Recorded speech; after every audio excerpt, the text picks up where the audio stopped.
All right, Columbo it is, my friend. Hello, welcome to stream. I am now recording, so welcome to stream, Lynn. Welcome to stream, Troob. We are, so how do you do choose your own adventure? I sent you a third option on Discord. Let me see. It's gonna be Shadow the Hedgehog, isn't it? Oh, the guy from Kids Next Door. That's not a bad one either. He is a dad. Oh, his name is literally Dad. He's literally I think. canonically a dad. He's canonically had sex. Yeah, I've realized that before about the guy from Kids Next Door being like an angry fire dad, and I'm like, uh-oh. I mean, who's also like cloaked in shadow the whole time. Oh no. Until the like series finale. Yeah. Okay, so what we're going to be doing today is a thing called Alone Against the Flames. It is a solo adventure for the Call of Cthulhu 7th edition rules. Troob is here to tell me how to play this game because I don't know how, and Lynn is here to do it at the same time as me. Yeah. But we're going to presumably choose different options and such. I'm going to be very confusing, actually. I'm going to stream my browser to you guys so you guys don't have to read it like behind. So if anybody wanted to follow along at home, let me all of link this stuff that. is free, and I linked it in the games and ghouls section of the Discord. I also just linked it in chat. There you go. It is a free thing from the creators of Call of Cthulhu. So it sounds confusing. Which part sounds confusing? Okay, so Ramen and Costello, Plymouth, New Hampshire coach line. Both people playing at once? It could be. I don't know. I kind of just wanted to try it because we were both going to do it. So we could either we could either do one at a time or we could do at the same time. I don't know, whichever one. Anyway, so this is a solo adventure for the Call of Cthulhu game. It is a horror story. Hey, let me zoom this in actually. Okay, I have an idea, Kyria. What? It's your solo adventure, Hannah but me, he says hi. I'm the PS5 No, speaking to you inside your brain. no. And it's perfect because then we can make it into an animation. Yeah, I guess we could do that. Lynn can follow along, make a character, and report back with what's happening meanwhile in Lynn's world. Welcome back, Hannah. Yeah, so this is a solo adventure for the Call of Cthulhu game. It is a horror story set in the 1920s where you're the main character and your choices determine the outcome. It is also designed to lead you through the basic rules of the game in a gradual and entertaining fashion. Although most such adventures are played with your friends, this one is just for you. Oh, just for me? They made it just for me? Before you begin to play, make sure you have a copy of the Call of Cthulhu 7th edition Quick Start rules. Now, Troob, you sent that to me. How do I... Oh, Quick Start It's just a PDF. You also probably don't need that because I'm here and I have all the rules. True. I will have it Yeah. open. I will have it open on my second monitor just in case. You said my name? What's up? No, I said fuck you. Yeah? Fucking whore. Okay, all right, hold on. Oh, you said Lynn's name. Hey, True. Hey, down. Bad dog. Not a dog. Down. I like this lady on the quick start rules. She's just like, oh, what's happening? She's so scared. She's so Goodness scared gracious. of the tentacle house. She went on Twitter and she saw vanilla furry porn. No, anything but that. Okay. True. Do you have the cheat sheet? True would never cheat. True cheater with cheat sheet. Let me find Troob's not your mother. You know, the funniest part is my mom is probably a lesbian. So like she was just cheating with a guy and it's like, come on, if you're gonna cheat, at least give in.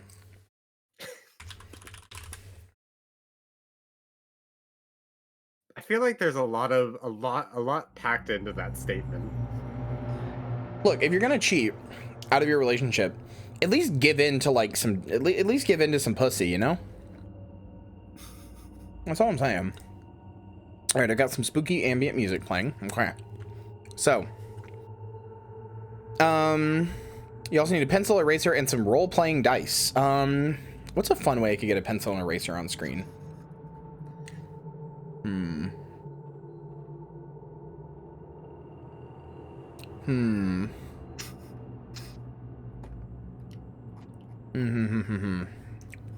What is there a website to roll dice, like interactively roll dice? rather than just like hitting a button? Is there like a thing where you can like throw dice around that isn't like Roll20? I mean, you can do that on Google. Can you throw them around? Oh, maybe not. For reference, Mr. Tube, what platform do you plan on having us play this in when we eventually play it as like a group? Discord. The biggest and best platform, Discord. I I see. was literally just gonna like set it up on my table like I do for live games, and then point a webcam at my table and move your little characters around when you tell me to move the places. That sounds fun. Oh, that's cool, actually. I have a save format in That- Tabletop Sim. That could work. I just don't want to learn how to like navigate a new thing because I tried to do Tabletop that. Sim's not that hard. I teach you. But I'm so lazy. I like, teach you. Hey, I have a webcam and a Dude, table you are at home like- already. You're like feasibly like one of the least lazy people here. You have to realize It's this. actually you very work like true. a full-time job. It's actually Right, so extremely the true. rest of my free time, I don't really want to. Okay, play. that's reasonable. Okay, all right. I Just found. don't call yourself lazy. I have found a. Thank you, Cream Soda Gal. I have a good animated dice thing now. Cool. This will be interesting then. Cool. I'm gonna use Okay. Google. Wait, this could be useful. 100 dice. Oh, I was sent it as well. This could be fun. Can I zoom in the page? All right, hold on. Hold on. Cool. Can I? Oh god, the text is so small. Roll all? Oh, okay, you can like full screen it. How do you? So it looks like you set the numbers of each dice on the side. Oh, and then you can throw. Well, you can throw them. Okay, yeah, that's fine. Okay, cool. The only thing That I'm is trying to cool. find out is like I would like to roll a. You roll a lot of D100s in this game, and I don't see that on here. Oh, yeah, I it's a don't, D100 game. I don't see that on any of the stuff that I have. Because you could roll two 10-sided dice and designate one as the tens unit and one as the ones unit. I guess. Percentile die. Let me see if I can add a dice on here somewhere.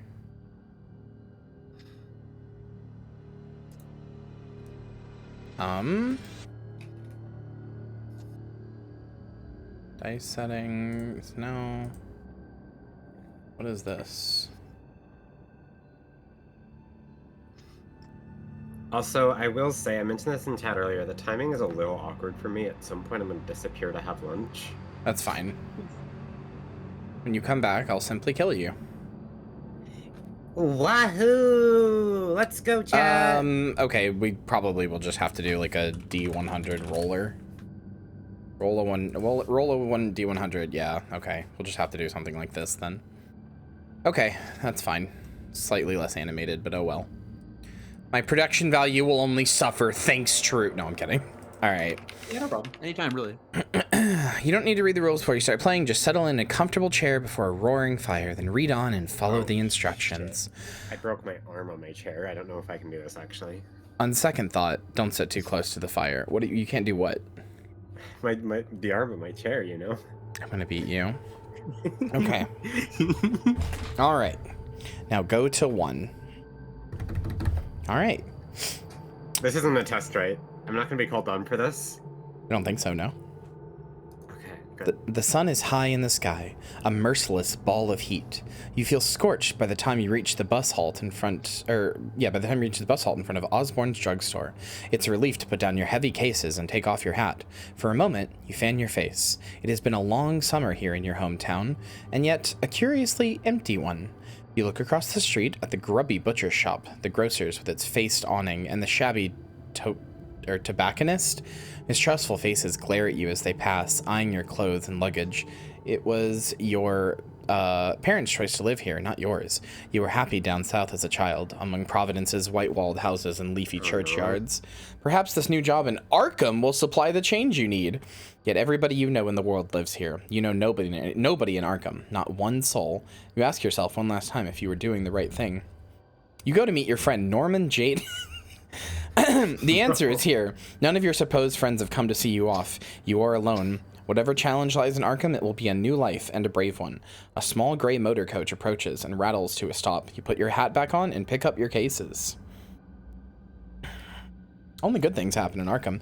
So chat, I'm gonna make my own decisions, but you are free to like influence them by telling me what you think I should do and stuff like that. But yeah, hold on. I'm gonna like dim all the lights around me, even though it's like fucking 1:50 p.m. It's like very bright and nice outside. I'm gonna make it cozy and spooky in here. Let me turn on my fairy lights. I'm gonna make them red. Wow. Actually, I'm gonna make them green.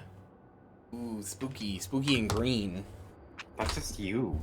Yeah, I'm spooky and green. What do you got to say about it? Hi?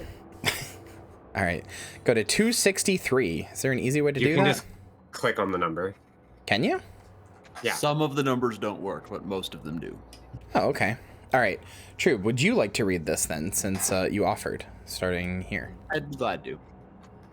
Two young men with sullen expressions alight from the coach. One looks you up and down before heading away. The driver also steps down, glancing at you before crossing the road to visit the tobacconist. When he returns, he's rolling a cigarette between yellowed fingers. He gives it a final twist and examines you as he reaches for his matchbox. He is a thin man in his 50s, dressed in a stained shirt with the bus company emblem. Yet his eyes are sharp in their dark sockets. Where to? You show him your ticket for Ossipee. From there you'll connect to Rochester and Portsmouth before the coastal line to Newburyport and finally Arkham. You'd be able to afford a rail ticket for at least some of the way. Otherwise, this will be the first of many long bus trips. The driver scratches the match and lights the cigarette. The end flares as he takes a draw. Then he exhales and gestures to the back of the coach. Luggage rack's up there. Oh, okay. Yeah, Troop does have a good voice for reading this. That was smooth. Good job, Troop. Okay. Silence! No, it's good. Okay. Look at your investigator sheet. Okay, so I need to make this, right? Yeah, so the PDF from the link that I sent you will like automatically calculate things that involve math. And then there's 8 characteristics in the game. And if you look at the instructions there, it says 8 scores that you'll plug in. And I figure while you're doing that, if you want, I can read out of the big book to tell you what all those things mean. Yeah, okay, sure. Okay, so I'm a 1920s era investigator. What is this like my picture? Can I put something here? Yeah, you can put a picture in there later. Okay, cool. All right, name. Norman Jaden. Birthplace. I can't believe. Oh my god. Look, he's canon. He's canon to Arkham now. Yeah, but like Pronouns. 1920. This must be like Norman Jaden's grandpa or great grandpa. Yeah, right? it's Norman Jaden the first, whereas in the video game it was like Norman Jaden the like 7th. Listen, they die so quickly. You have to replace them real fast. I know you're thinking like, oh, it's only 1920s. That's only like 60 years away. The average lifespan of a Jaden is like 20 years max. Do you want to know what I named my character? What? Norma Jaden? What? Flynn Fencer. No, bad. Flynn Fencer? Yeah, Norman Jaden is not the same as Norman Jaden. Norman is the latest iteration. Latest iteration. Birthplace, fucking, I don't know. Where was Norman born? Chicago, sure. Let's just say that. Occupation, FBI investigator. Or no. Birthplace. No, sorry. Was Prohibition in the 20s? Yeah. Prohibitionist. That's what I am. Residence, Arkham. Age. FBI would be like 20. 12 years old at this point. Yeah, that's fine. He wouldn't be like I would say 25.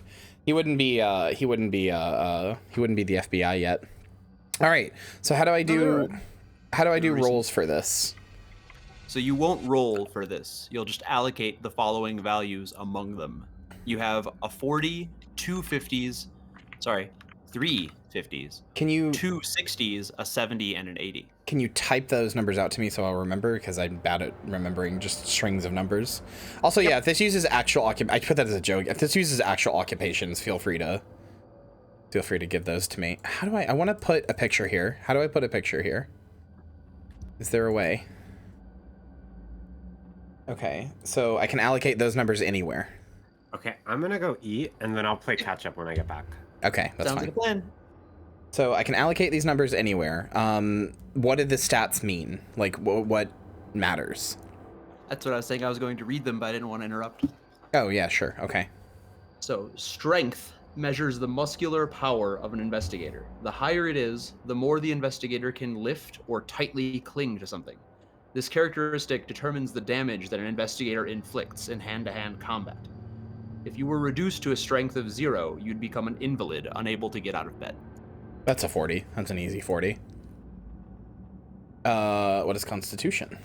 Constitution represents health, vigor, and vitality. Poisons and diseases may directly challenge an investigator's constitution. Investigators with a high constitution often have more hit points, the better to resist injury and attack. Serious physical injury or magical attack might lower this statistic, and if constitution reaches 0, the investigator dies. Well, I think we can probably put that at a good old 50, just around 50. Okay. You can always move them around later. Yeah. Size averages both height and weight into a single statistic. To see over a wall, or to squeeze through a small opening, or even to judge whose head might be sticking up out of a crowd, use size. Okay. I feel like Norman's a he's a pretty normal guy. Okay. Size helps determine hit points, damage bonus, and build. One might decrease size to indicate the loss of a limb, although potentially lowering dexterity is more often a solution. Presumably, if investigators were to lose all size points, they would disappear. Okay. All right. Fair enough. I'm going to zoom this in a little bit. Investigators with a higher dexterity score are quicker, nimbler, and more physically flexible. A dexterity roll may be made to grab a support to keep from falling, to move faster than an opponent, or to accomplish some delicate task. An investigator with 0 dexterity is uncoordinated and unable to perform any physical action. In combat, the character with the highest dexterity acts first. Okay, I'm going to put that at 70 then.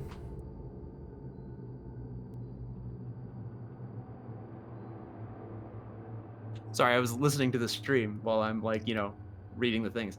Appearance. Appearance measures both physical attractiveness and personality. A person with a high appearance is charming and likable, but may lack conventional good looks. An investigator with an appearance of 0 is appallingly ugly, or someone with a wholly detestable demeanor, provoking comment and shock everywhere they go. Appearance may be useful in social encounters or when trying to make a good first impression. Norman's a pretty good. He's an average looking guy. He's like a little bit above average, I would say. He's like a 60. I mean, you get 350s, so that's like 50 is like an average since you get 350s. So 60 is just a little above average. Intelligence represents how well investigators learn, remember, analyze information, and solve complex puzzles. Oh. An investigator with 0 intellect is a babbling, drooling idiot. Well, that's an easy 80. Intelligence determines the number of personal interest skill points that are allotted to a new investigator, and also acts as the value for both idea rolls and intelligence rolls. Okay. In this game, if you have trouble moving forward, we can see if perhaps an idea occurs to your character. If your character is like highly intelligent, maybe they've noticed something that you haven't personally. Oh, okay, fair enough. If the amount of intelligence seems to contradict another statistic, like education, then consider it a chance for role-playing and defining your investigator. For instance, someone with high education and low intelligence might be like a pedantic teacher or a sideshow performer, someone who can spout facts but not actually connect them to any ideas. Okay. So like someone with a high intelligence and low education might be like a gifted farm boy or something, someone who hasn't had like a, formal education, but like they're still perfectly intelligent. Right. Power indicates force of will. The higher the POW score, the higher the aptitude for and resistance to magic.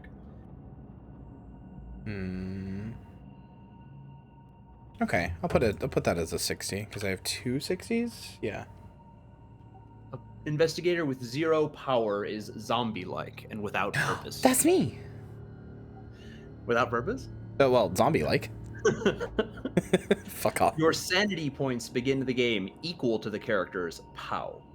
And Okay. POW dictates how many magic points you'll get, which regenerate during play. Okay. And then I only have one last thing, so 50 in edu. But what is edu? Education is a measure of the formal and factual knowledge possessed by the investigator, as well as indicating the time the investigator has spent in full-time education. It measures retained information, not the intelligent application of that information. Okay. Someone with 0 EDU might be like a brand new life or an amnesiac, somebody who like cannot retain information. Still very curious and credulous. Fair enough. I gotta figure out how to. Can somebody figure out how to put a picture in here for me? I want to. Here, I'm linking this in chat. Somebody figure out how to put a picture. Just click it and it asks. Yeah, I thought so because it acts like that, but it's not doing it. I don't know. Could just be me. Anyway, wait, here. Let me like save it really fast, and then open it back up, and maybe that'll do it. Maybe I can't just drag one from full. It's like bothering me. It shouldn't be, but it is. Famously very bothered by these things. With an education score of 50, it implies that Norman Jin failed out of high school. Oh, really? Oh, no, that didn't work. Okay. So, like, 60 is a high school graduate, 70 is somebody with some college, and 80 is, like, completed graduate level work and has a degree. Oh, it just doesn't do it. Okay. Whatever. Okay. So, all right, then I'll change his... The rest of this will get filled out as you play. So the next step is to go to section, or choice 8. Okay, so I will just change the dex to 50 and the education to 70. Very smart. He's shit at everything else, though. He's so smart. He's so smart. Hold on, do I have PDF reader? I thought I did. Maybe I don't. Yeah, 50 is average human dexterity. Wait, hold on. Oh, this is the one Balgo uses. I see. This one doesn't let you do it either, though. Huh. 80 intelligence is like quick-witted, probably able to comprehend multiple languages or theories. Yeah, fair enough. Yeah, it doesn't let me do it. I don't know why. When I click it, it wasn't doing it. Huh. I don't know. I probably just have some stupid shit blocking it or something. I don't know. Anyway, you don't have Adobe Reader? No? Should I get that? You should have Adobe Reader. Yeah. Okay, let me download that really fast. I don't really mess with PDFs super often. Is it Acrobat Reader? Yeah. Okay. I don't mess with PDFs often, so I've never installed that.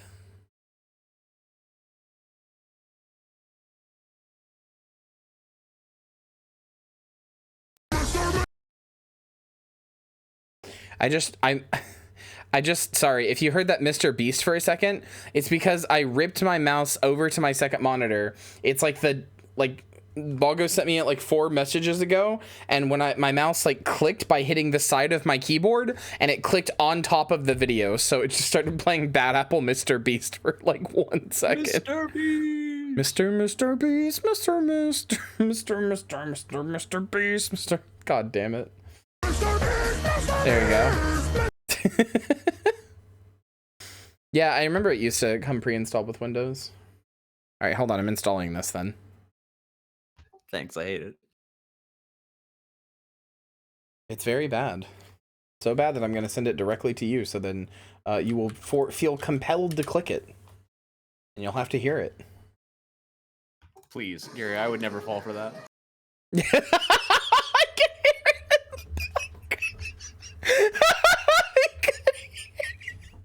I know that was the bit, but it was good. All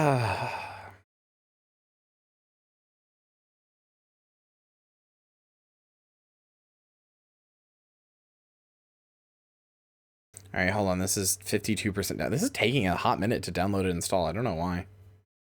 You want to move on to section 8 in Alone Against the Flames, and you can put Nob and Jaden's thing in there later when you're making more changes to it? Sure.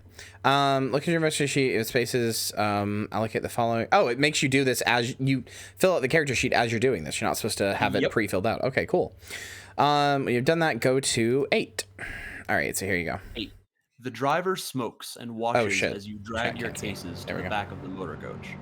The rack is set inconveniently high on the vehicle. You get a grip on the heavier case. If your size is 40, go to section 23. If it's higher than this, go to 38. My size is 50, so go to 38.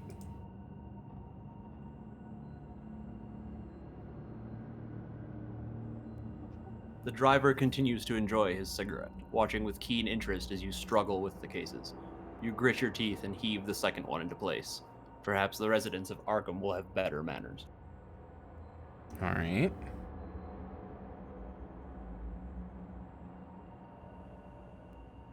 I'm streaming to you on Discord, by the way, so you don't have to like wait for stream delay. No, I wasn't even looking at that. I'm following along with my own copy of Oh, Alone Against the Flames. fair enough. That works. The driver flicks his cigarette into the gutter and steps into the motor coach. Its engine coughs into life. You board, grateful that you will be the only passenger for this initial part of your trip, at least. With mixed emotions, you watch from the window as the tired avenues of your old home slip behind you, receding into the distance.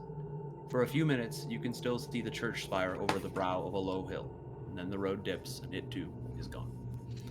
Arkham is your new home. You will travel there and make a new start. You will see two smaller boxes to the right of each characteristic value. Yada yada yada, because it says right there, if you're using the interactive PDF version of the investigator sheet, you'll see it does all the math for you. So we don't have to do any of the math. Pretty sure I didn't look at your character sheet on the stream, but I think it did do all the math. I'm back, by the way. Hello, welcome back. Welcome back. Yeah, I did all the math of like half, fifth, hit points, Yeah. magic points, all that stuff. Cool. I mostly followed along. I will have to ask real quick, what is the difference between strength and power? Strength is like physical strength, like punching things. Power is more like willpower, mental strength. Okay. So your beginning sanity will be equal to your original POW score, and your magic points will be the value of POW assigned to POW divided by 5. So on the thing where it says magic points and where it says sanity. Sanity Yeah. will be 60, magic points will be 12 for you. It's already on there.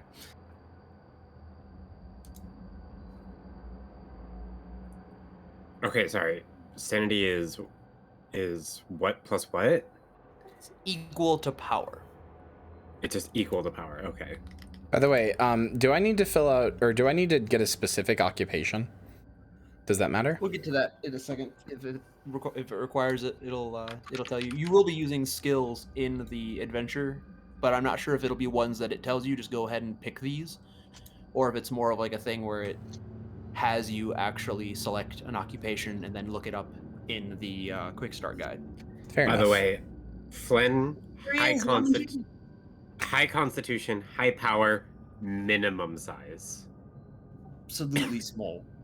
He is he is a small guy, but boy, he's fixing for a fight. I'm just really smart. I'm Norman Jaden. I'm really smart. I don't know why I like Norman Jaden. So I don't know why he's become my squungly little blorbo, but he has. It's a good character. He's fun. He's like the only likable guy in Heavy Rain. But it's almost literally just because he's Fox Mulder. Yeah, pretty much. You ready to go to 134? Yeah. Let's go. All right. The coach putters through the countryside. At first, the interior is stifling, and your stomach lurches with every bend in the road. However, the driver opens his window, and by switching seats, you find a spot where the breeze hits your face. You soon relax into the journey, observing the quaint little hamlets that the coach serves. A heavy-set woman boards at one settlement and gives you a polite nod. She gets off at the next one. The road rises a little, passing cornfields and orchards. The leaves are turning and the trees are alive with glorious reds and golds. You've just begun to doze when the driver takes a tight bend at speed. Oh, geez. Add size and con together, then divide the total by 10, rounding down. This is the starting value for your... Oh, wait, no, I already did this. Okay. Yeah. You also... Automatically did it on the PDF. You also have a luck score. For this, you'll roll 3 6-sided dice. Okay. D6. I like this because in this you actually have to be lucky to have a good luck score. 3 dice. Okay, 6 so sided. you just take the result of those and that's your luck? You'll multiply it by 5 to get your beginning luck score and mark it on your investigator sheet. Okay, so I got 13, so I did too. Wow, we're both equally 13? lucky. Yeah, so So lucky 13. 65? That was one of Smashing Pumpkin's abilities. You're such a dork. What is it? 69? 65. Oh, I was like, is it really 69? Really? No, No, you can't 69 's not get divisible by 69. 5. That's not multiple by Well, yeah, that's why I was confused because you can go Game ahead brain and cell mark, in. you can mark Kyria bad at math. on no, the I was chart. asking because that didn't make sense math-wise. I was good at math Kyria's that time for intelligence. once. My intelligence is a strict 40. All right. Okay, so luck is 65. So now you'll make a roll against your dex. You're gonna roll 100-sided dice, and you'll want to get equal to it or less. So the higher the score, the easier it is to pass because you're trying to get under it. Right. So like, if you have a score of 60, you're trying to roll a 60 or less. Yep. So you'd have. So wait, you like, want to 20% chance to fail. you want to roll less? Yep. Big Yep. numbers are easier to roll under. But how wouldn't you want to roll above? Wouldn't you want to pass Ooh, the I dex failed. check? To No. pass, you have to get under it in this game because higher It's numbers. a little different than what you probably would be used to, but like, that's just how it works in this. All right, Well, I fair failed. enough. So like if Norman Jaden has 80 intellect, he's only gonna fail like 20% of the time. Fair enough. Okay. So it's against dex? Yep. So mine's a 70. Wait, did I change that? No. Mine's a You messed 50. up 'cause you wanted to switch dex and education. There we go. Now it's fixed. So mine's a 50, so I have a 50-50 shot of this basically. Yep. I'm gonna wait to continue because I failed on my 98. Okay, I failed. I got a 92 on mine. God damn. All right, you failed the Wait, you may be tempted to skip such rolls and pretend you always pass, but Call of Cthulhu is a game of mystery and horror. The terrible disasters that can befall your character are part of the fun. You'll not necessarily have more fun if you pass every roll than you would have if you failed. Okay, well, I failed the dex roll, go to 59. Both of you failed. We'll go to 59. Ouchie. Desperate yell awakens you. You feel yourself slide from the seat as the driver spins the wheel and the motor coach plunges off the road. Too late, you reach for the seat in front of you. You fall into the aisle and your ribs crash against the edge of the seat opposite. Breath rushes out of you. The coach stops with a thump. Your driver leaps from his seat into the road. As you sprawl dizzy in the aisle, you hear a string of incendiary curses. The driver climbs back into the cab and sees you on the floor. He looks concerned and assists you back into your seat. You see what has happened now. A Fordson tractor has stopped in the road. He had to swerve to avoid this steel obstacle. Sorry, he says. All them fields, and he has to pick the road to bark. You alright? You don't think anything's broken, but you'll have a colorful bruise for the next few days. He backs the coach up a little and threads it around the tractor, glaring at the farmer. You've lost 1 hit point in the accident. Mark the loss on your investigator's sheet, but keep track of the original value. You'll eventually heal back up to full health. But if you drop to 0 hit points, you will fall unconscious and may die. Okay, so Mark, Your voice is so good. yeah, it really is. Stop! No, it's good. We're gonna tell you this. So current Slander. current- Baseless slander. So current is 9 then, because I have 10. Is that how it works, or would current be 1 because that's how much damage I've taken? You can track it either way that you like. Okay, I didn't know if the thing like Or you could just, I didn't know if the I'm gonna take prohibitionist off. I didn't know if the sheet had a specific way it wanted me to do. I mean, you could be like an FBI agent. That's a thing. Okay, sure. Kyria, Well, there always is- supports there- your there's- local police department. The next option is to have us choose our occupation. Oh, okay, fair enough. Kyria, famous supporter of all Blue Lives Matter. No! movement. All right, now we go to 71. You resume your journey. The driver takes the curves with more caution than before. He glances over his shoulder at you a couple times. Sorry about before, he says. That fellow was dumber than a hog. I'm Silas. What's your name? The accident was at least as much Silas's fault as the farmer's, but it doesn't seem shrewd to antagonize the man while he's driving you through the middle of nowhere. Make up a name for your character and record it on your investigator sheet. You may add your age. For the purposes of this adventure, your character should probably be between 23 and 36. Name's Nam Jaden. My name's Flynn. Also, the reason it says that is because if you pick like anywhere from 15 to 19 or anywhere in your 40s or above, you have to make changes to the character sheet. So like Oh, it doesn't want to go through that, so it just kind of like skips it. fair enough. Oh my god, there's an accounting skill. I can't play this game. The coach turns onto a Bravery narrower road, 93 which says weaves hi. uphill through the woodland. Silas becomes chatty. Going to Arkham, huh? I can't say I ever heard of the place. Went to Boston once, didn't like it. Too much hustle and bustle. You got a family there? Special someone waiting on you? I like how there's no response because it's a choose your own adventure, so it's just like he's just talking at you, and you're like, Sorry, God, I'm busy playing with my Cluby right now. My old age Cluby, which is a Rubik's cube. Fun's a little I socially may need anxious. medical attention. Silas, please. The afternoon is wearing on. You see no harm in confiding to Silas about your new life. A job, huh? What's your line? Choose your occupation. I mean, I'm gonna be a private investigator, which I'm just gonna mark on my sheet as FBI agent, but I'm gonna be a private investigator. Also, wait, hi, we're doing Call of Cthulhu Choose Your Own Adventure. It's called Alone Against the Flames. Trube is narrating and also helping me with the rules to understand it, and Lynn is here doing her own version of it. We're just gonna every periodically we're just gonna check in on Lynnverse and see what's happening. Flynn's doing great. Flynn's a journalist, actually. Yeah, you never know cringe. when you might like deviate, but then go back together because sometimes stuff will like do that where you'll split, but then rejoin.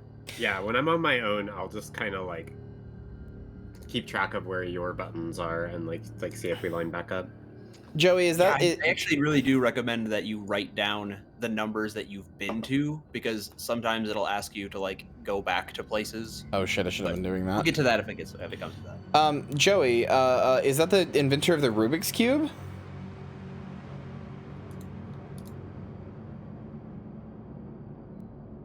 Okay. All right. Private Investigator 249. You skirt around the details of the profession in your usual way, mentioning that you have helped the police to clear up various problems in the past. Your heart pounds a little faster as you think of the post that you have secured at the Blackwood Detective Agency. You've had enough of investigating marital infidelity and martial infidelity. What is that, like cheating at It's when black belt? It's when you put on a black belt when you're only a brown belt. Right. Yeah, no, exactly. Bank clerks on the take. It sounds like the Blackwood Agency is just the opportunity you need to cut your teeth on some real villainy. Okay. Silas narrows his eyes but says nothing. Your credit rating skill is 20%. Oh, credit rating. Where is this? That's how many monies you have. Credit rating is regular 20%. Sure. Yep. So instead of doing stuff like keeping track of individual dollars, your credit rating just goes up as you become more wealthy or goes down as you make large expenditures. Okay. So like if you wanted to get a car, your credit rating might go down because that represents how now you have a car, but it turns out you can't afford the stuff that you used to be able to afford. Now you have these car payments. Okay, fair enough. Occupation skills are art, craft, photography. Wait, sorry, when I put 20% in the credit rating, it just like blanks out afterwards? Huh? That's strange. Like on my sheet, when I put 20 in there, it just disappears. And then when I click on it again, it's back. But like, refresh it, maybe? Might just be a weird bug. I would think that like it must be like you have like a different text, like a different font downloaded. Could be. everything else has been fine. Also, refreshing, I got rid of all of my stats apparently. Well. Okay, well, Flynn's starting from scratch. He's penniless. So it says He art. has no asset. It says art craft. Is that this one? This like blank one? Art craft, and then you fill it out photography. I see. So your arts and crafts is specifically photography. So you'll click on the thing, and then where above it says arts and craft, you'll type in photography. Also, just a quick update. Flynn actually uses he/it pronouns. I'm gonna beat it to death. A he/it, huh? So it means I can he/it it. He/it it.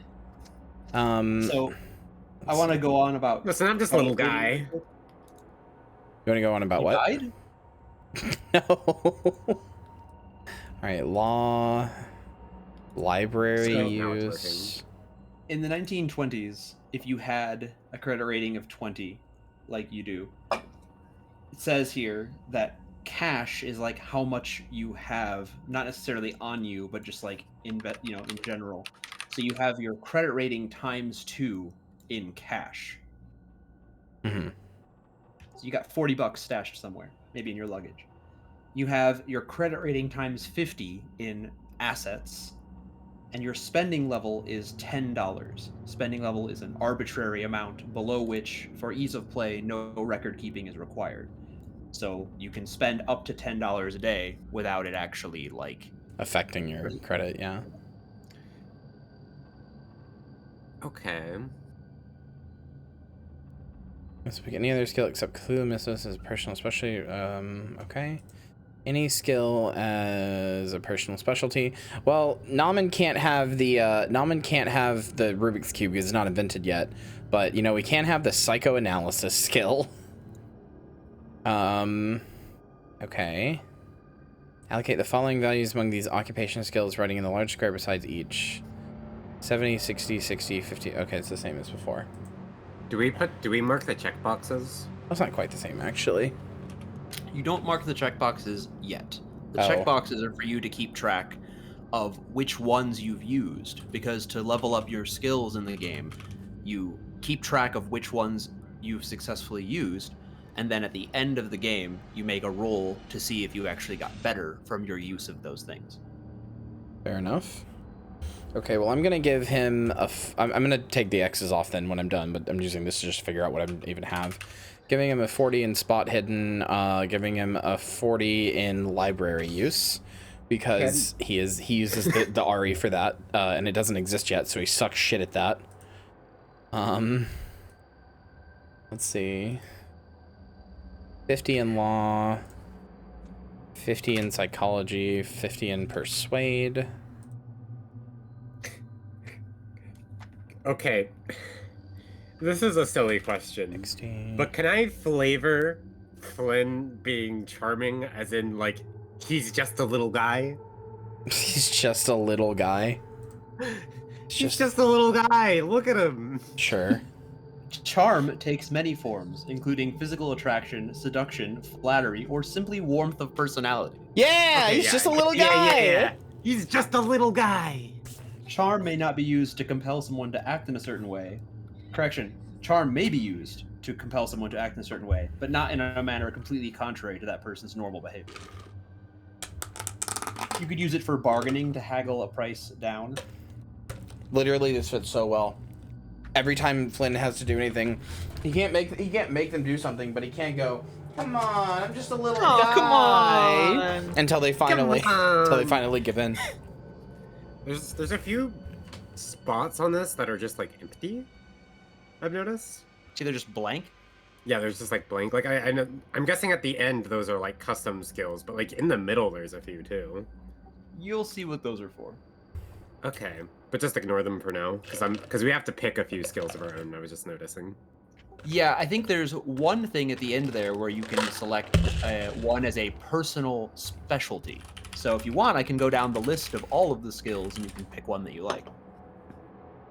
That's fine. We don't have to do that for this, because I don't even know if this is the character I'll use when we play for real.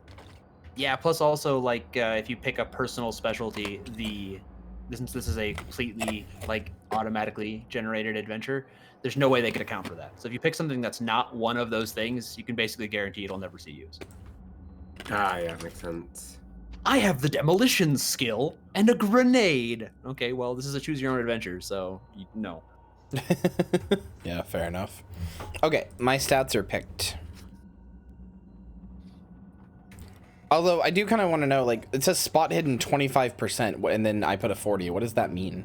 Yes. So those are the starting values, which is to say that, like, in every skill, if you don't personally have any kind of skill with it, everyone has some skill with it. So, like, everyone has a chance to spot hidden. I think you said it was 20. 25. Yeah, that's just like a baseline. This is about the odds of any rando person seeing this. But if you're like especially skilled, like with your 40, then you got 15% more chance to spot hidden things. Okay.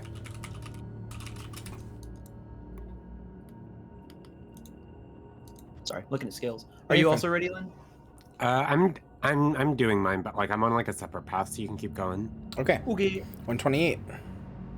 You realize Silas hasn't made a stop since the incident with the tractor. The motor coach winds its way uphill. However, your thoughts are interrupted as the road crests a ridge and you're treated to a magnificent view of the vista below. A creek snakes through the valley, breaking the rich autumn palette of the tree line. In the distance, the white mountains rise into hazy cloud. There is no settlement, not even a cabin, as far as the eye can see. Birds drift through the treetops, and you can just make out what might be 2 white-tailed deer lingering by the water. Perhaps you're making a mistake by moving to the city. Could you survive on your own in this lush wilderness? You have a base ability in most skills, listed in brackets after the skill name on the investigator sheet. For instance, you have a 20% in climb and a base dodge equal to half of your dexterity. You may now choose 4 skills which are not your occupation skills, nor Cthulhu Mythos. Those are your personal interest skills, which become boosted by 20. At this point, you may like to calculate half and 1/5 values for each skill, but I'm pretty sure the PDF automatically does that. It does. So, do we just put 20 in those personal interest skills? I think Boosted by 20, which is that can actually be better than putting an occupational skill in it. So, like, if we Like- compare it to like, if it says 20% already, we just make it 40. Yeah. percent. Right, which is why Okay, I okay. was saying, for as an example, the thing that Kyria brought up that she put a 40 in, that was one of her skills for her for occupation skills. So you could put a 20 in it, except it is an occupation skill, so you can't do that. Right. Okay. Well, But if you could, it'd be better by like 5%. I'm gonna put it. It said 4, right? Yep, 4 things that are not occupation skills. They're personal interests, things that like Norman Jaden is interested in personally, not connected to his job at the FBI. Right. Okay. Nah, man. Listen. Firearms. Sleight of. Excuse me. Listen. Sleight of hand. Maybe navigate is 30 and occult is 25. For my personal ones, I chose fighting, climbing, jumping, and what was the other one?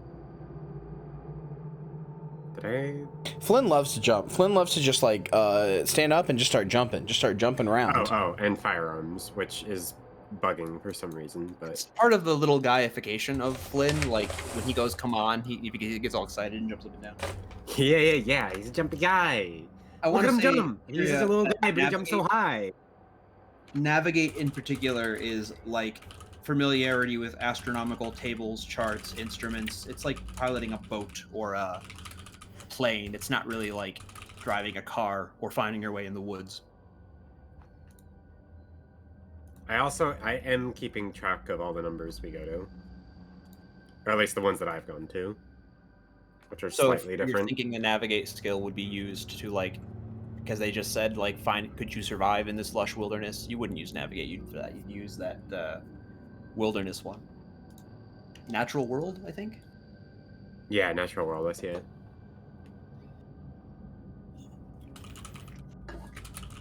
I like some of these skills because they feel so random. Like I get like some of them, but then like accounting is just funny to me. Actually, question: what is writing actually? Because maybe I got it confused with something else. Is it like riding a horse? I'm looking it up. Because I might switch writing to a different one then. I went to accounting first just to look, but yeah, it's like checking for blackmail and stuff with looking at people's books. Oh, I mean, I know how accounting works. Unfortunately, I spent many years of my life figuring how it works.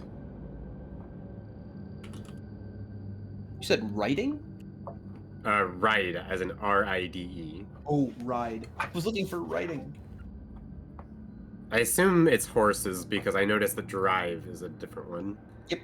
Intended to apply to saddle horses, donkeys, and mules, granting knowledge of the basic care of riding Okay, animal, take it riding that way. gear, and how to handle the steed at a gallop or on difficult terrain. Okay, I'm gonna make it stealth actually because it's really funny. It's not intentional. He's just really small. It's very small. But He's a not big jumping up and guy, down. It's he's a very little easy to guy. miss. Yeah, it's easy to miss him. Kyria, did you hear everything I said about like the natural world stuff? Mostly, yeah. Okay, cool. Just making sure. Everybody ready? I think For so. Lynn, for ready for duty. So we go to 144. The motor coach rattles on through the hills, and Silas lapses into silence. The sky darkens behind you, pinks tinting the clouds as the sun descends. Finally, a welcome sight comes into view, a settlement on the crest of a hill. This doesn't look like the pictures you've seen of Ossipee, but perhaps you can persuade Silas to stop while you stretch your legs. Minutes later, a harsh sputtering from the engines interrupts your reverie. Silas frowns and rattles the gear stick. The motor coach falters in its ascent. Silas utters a curse you don't recognize and grinds his teeth, struggling at the wheel. You seem to inch up the hill until you reach the first buildings, low dwellings constructed from rough red stone. Silas wrestles the coach into a small bay off the side of the road, scrambles from his seat, and makes for the engine compartment. You must now choose to make a roll against Drive Auto or Psychology. And the roll against psychology is hard? Yes, if you choose Psychology, you'll need a hard success. What does that mean? A hard success is, if you look at the value for Psychology, should be equal to or lesser than half of the skill. So I have a 50, so I'd need to get a 25 or less? But compared to your Drive Auto, which is D20, it's actually still better for you to go for psychology. Yeah, okay. 40. Failure. 18, baby! God damn. Flynn's just... If it was a regular one, you would have succeeded. Yeah. So, since you roll, Flynn can go to 162, but Kyria, you have to go to 194. Get fucked. Okay. To the 194 dimension with you. Okay, alright. I guess Flynn now has privy to information that none of us, including the chat, are, but I'll continue with reading 194. Oh, interesting. Silas opens the engine compartment. Oh, he opens the engine compartment open? Oh, bad writing. And sticks his head inside. The hot metal pops and sizzles. He pokes at various components, then withdraws and wipes his brow, smearing it with dark grease. I ain't sure what's wrong. Might be the oil pressure. Might be something knocked off kilter when we took that spill. Can't do much till the engine cools neither, and with the light failing. I reckon we'll be here through the night. He wipes his hands on a rag. The shadows from your surroundings are already long, and the air is chilly. You feel stiff from the journey, and a night in the rickety coach sounds unappealing. Silas sees your dismay. This here's Emberhead, miles from any place. I only come through twice a week, but the folks here are good people. May Ledbetter keeps a spare room. She'll look after you. Up that alley, turn right, first house on the left. Scratches his cheek and looks around into the engine compartment, spits on the ground. Meet me back here at 8 in the morning, and we'll see how's we stand. Okay. Alright, to look For for May... reference, Yeah? I immediately meet back up with you. Oh, okay. I just get like one thing and then it takes me to 194, so I'm on... Yeah, I know that you looped back around. Okay. So, you want to go to the place that he said you could stay? You could ask him where he'll be spending the night, or you could challenge him about the breakdown. Where's he going to be spending the night? I'm going to go to 251. Chat, how we feeling about 251? Do we want to know what Silas is up to? I don't know if I trust this man. Do we want to go to 251? I feel like I don't trust Silas. We gonna die. Punch Silas. It's not fair. So many problems can be resolved with a good punch. Good hard punch. All right, I don't trust Silas. Where's he going for the night? 251. You ask about Silas's plans. He gives the engine a sour glance before answering. I got acquaintances here in the village. Reckon one of them owes me a favor. Enough for bed and breakfast in any case. He stares at his grubby hands. Probably won't stretch to a hot bath. You don't seem to have a lot of options. You fetch your cases from the back of the motor coach. The last thing you need is for all your worldly possessions to disappear into some stranger's hovel overnight. All right, 267. I did challenge him on it. Yeah? He just got pissed off and left. Nice. Hey, fuck you, leaves. He's like, You you drag your city folk cases. always like this. Drag sir, your I'm cases between Flynn's the from skull and Ohio, actually. Oh no, you're in Ohio! The worst place you could be. Emberhead, Ohio. Bum, bum, bum. You feel surprisingly weary, considering you've spent all day sitting down. Silas's directions lead you to a modest dwelling with a slate roof. A nameplate reads Ledbetter, and underneath a sign in neat copperplate reads Lodging Room. The lane around you is gloomy, but a lamp flickers in the window. A breeze chills your face. You're not about to begin your new life by sleeping in the street. You rap on the weather-beaten door. All right, go to 4. After a moment, you hear footsteps inside the house. A bolt is drawn back and the wooden door swings open. A figure with loose curls and a rough-looking house dress peers at you. Her gaze takes in your traveling suit and your cases. Her voice has a slight Irish lilt, which I will immediately not be able to do. Do it. I don't know how. I don't Try. do this. Just try. You try, and then I'll try to imitate you. Irish lilt. Irish lilt's for a woman. That's like a. It's like a. Hello. Something like that. You do like a 1920s British lady. Yeah. No. Yeah. No. Yeah. Not at all. Do You're it. all I think you're so looking for a off room for the base. night. Oh wait, hold on. Do that again. Hello? Should I take it you're looking for a room for the night? Yeah, you did it way better than me. See? That was actually really good, actually. Yeah. You inquire as to her rates, suppressing a grimace. As far as you've seen, the village does not offer you many alternatives. Oh, you'll find them quite reasonable, she says. You look tired. I'm May. Come inside and we'll talk over a cup of tea. You are tired. You're tired, The troubadour. Ledbetter house feels cramped, with a low ceiling and simple fittings, but it is well kept, and a cheerful fire crackles in the grate. The aroma of the tea is soothing, and the cup warms your fingers. Have you come to Emberhead for the festival? Asks May. I don't know about the festival. Okay. Well, now I suppose the festival is about the only reason folks come to Emberhead. I thought you might maybe come to study it or take photographs. Well, it's not tomorrow night, but the night after. I suppose it looks very strange to a passerby. May tops up your tea. The spout chinks against your cup. We've got the beacon, you see. One night every year, there's a torchlit procession, and we light the beacon on the cliffs. You've never seen the light of it. Blah. You've never seen the like of it. They say it keeps the spirit of the village alive for another year. It's a celebration. A celebration. She trails off for a moment and blinks. Well, you didn't come here to listen to me blather. You must be hungry. I can rustle you up a bit of stew. How would that be? You ask again about her rates, and May names a price so low you accept it without hesitation. The room is small but comfortable, and the stew is dark and hearty. After dinner, you have a couple hours before your usual bedtime. Chat, do If we you talk? scroll up, Kyria, Yeah, I see it. your options. Chat, do we talk to May some more, or do we investigate? Do we use our Cluby to investigate, or our mental Cluby? Or do we rotate the cube in our mind to investigate? What are we doing here, chat? Before the invention of Rubik's Cubes, Norman Jaden is just rotating three-dimensional objects in his mind. Yeah. Guys love to do that, statistically speaking. There's like a study on this. Guys love to rotate men love to rotate objects in their mind in a three-dimensional space. No clue why. It's a thing guys love to do. Getting male shamed here for not being able to rotate three-dimensional objects in my mind. Fucked up. Time to take the estrogen, true. Never. Oh, yes! Oh, I'm so glad I chose the option I did. You talk to me? Oh, we're waiting for chat. Yeah, well, the dudes in digging holes, it's just fun. I'm gonna talk to May. I'm gonna talk to May some. Alright, I'm going to 31. May talks about... Well, you would pick the one that makes me do an awkward accent. Okay. May talks about life in Emberhead. In her letters, my sister always asks if I'm not bored living in such a small place. She lives in New York. Then she writes about how frightened she is to walk home at night. I ask you. You mention your hopes for a new life in Arkham. May doesn't seem to hear you. It's a small place here, yeah, so that means we have real community. Everyone's face is known. Everyone works together. Nobody's excluded.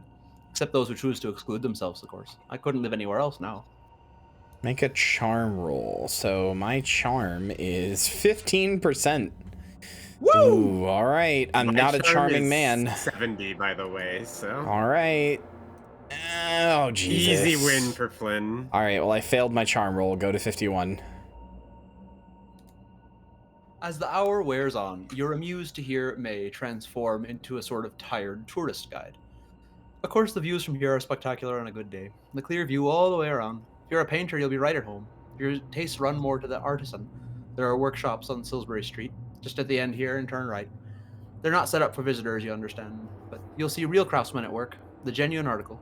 Now, if you're looking for freshly baked bread, well, it seems a shame to point out that you intend to be on the road again shortly. You let May continue until she begins to yawn. Would you listen to me, Yoppen? Time to turn in. When would you like your breakfast? Jaden goes up to her and just says, the killer is a white male, age 30 to 45. She's like, the killer? What are you talking about? 38 stab wounds. 38 stab wounds. All right, go to 63. As May stands, you hear a clunk behind you. You look over your shoulder, but all you see is a wooden door securely closed. May Tuts, the young lady of the house. She'll have been listening to us. Ruth, come and greet our guest. There's a short pause, and the door creaks open. Two wide eyes peer at you from the gap between tousled hair and a rough nightgown. What do you say? The eyes blink. Pleased to meet you. Now get back to bed. The door closes again. My daughter Ruth, 10 years this summer. She's a delight and a torment all in one. Don't worry, she sleeps in with me. She'll not disturb you. Good night now. You retire to your room. It is a little chilly, but you are too tired to worry about lighting the fire. The sheets are clean and the bed soon warms up. The silence outside is strange after living in town for so long, but you soon drop off. Man, Kyria's gotta be so curious what happens if you succeed on a roll. I am. Does she fuck you? No success. No success.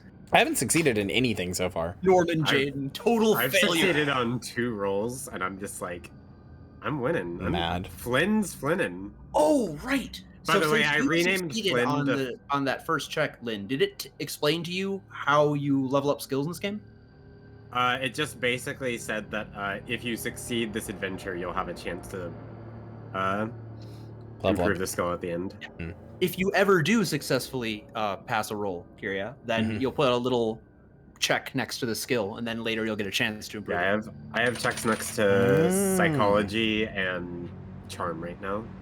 As opposed to Kyria, who has no checks. Okay. No checks. No checks. No checkses. Okay.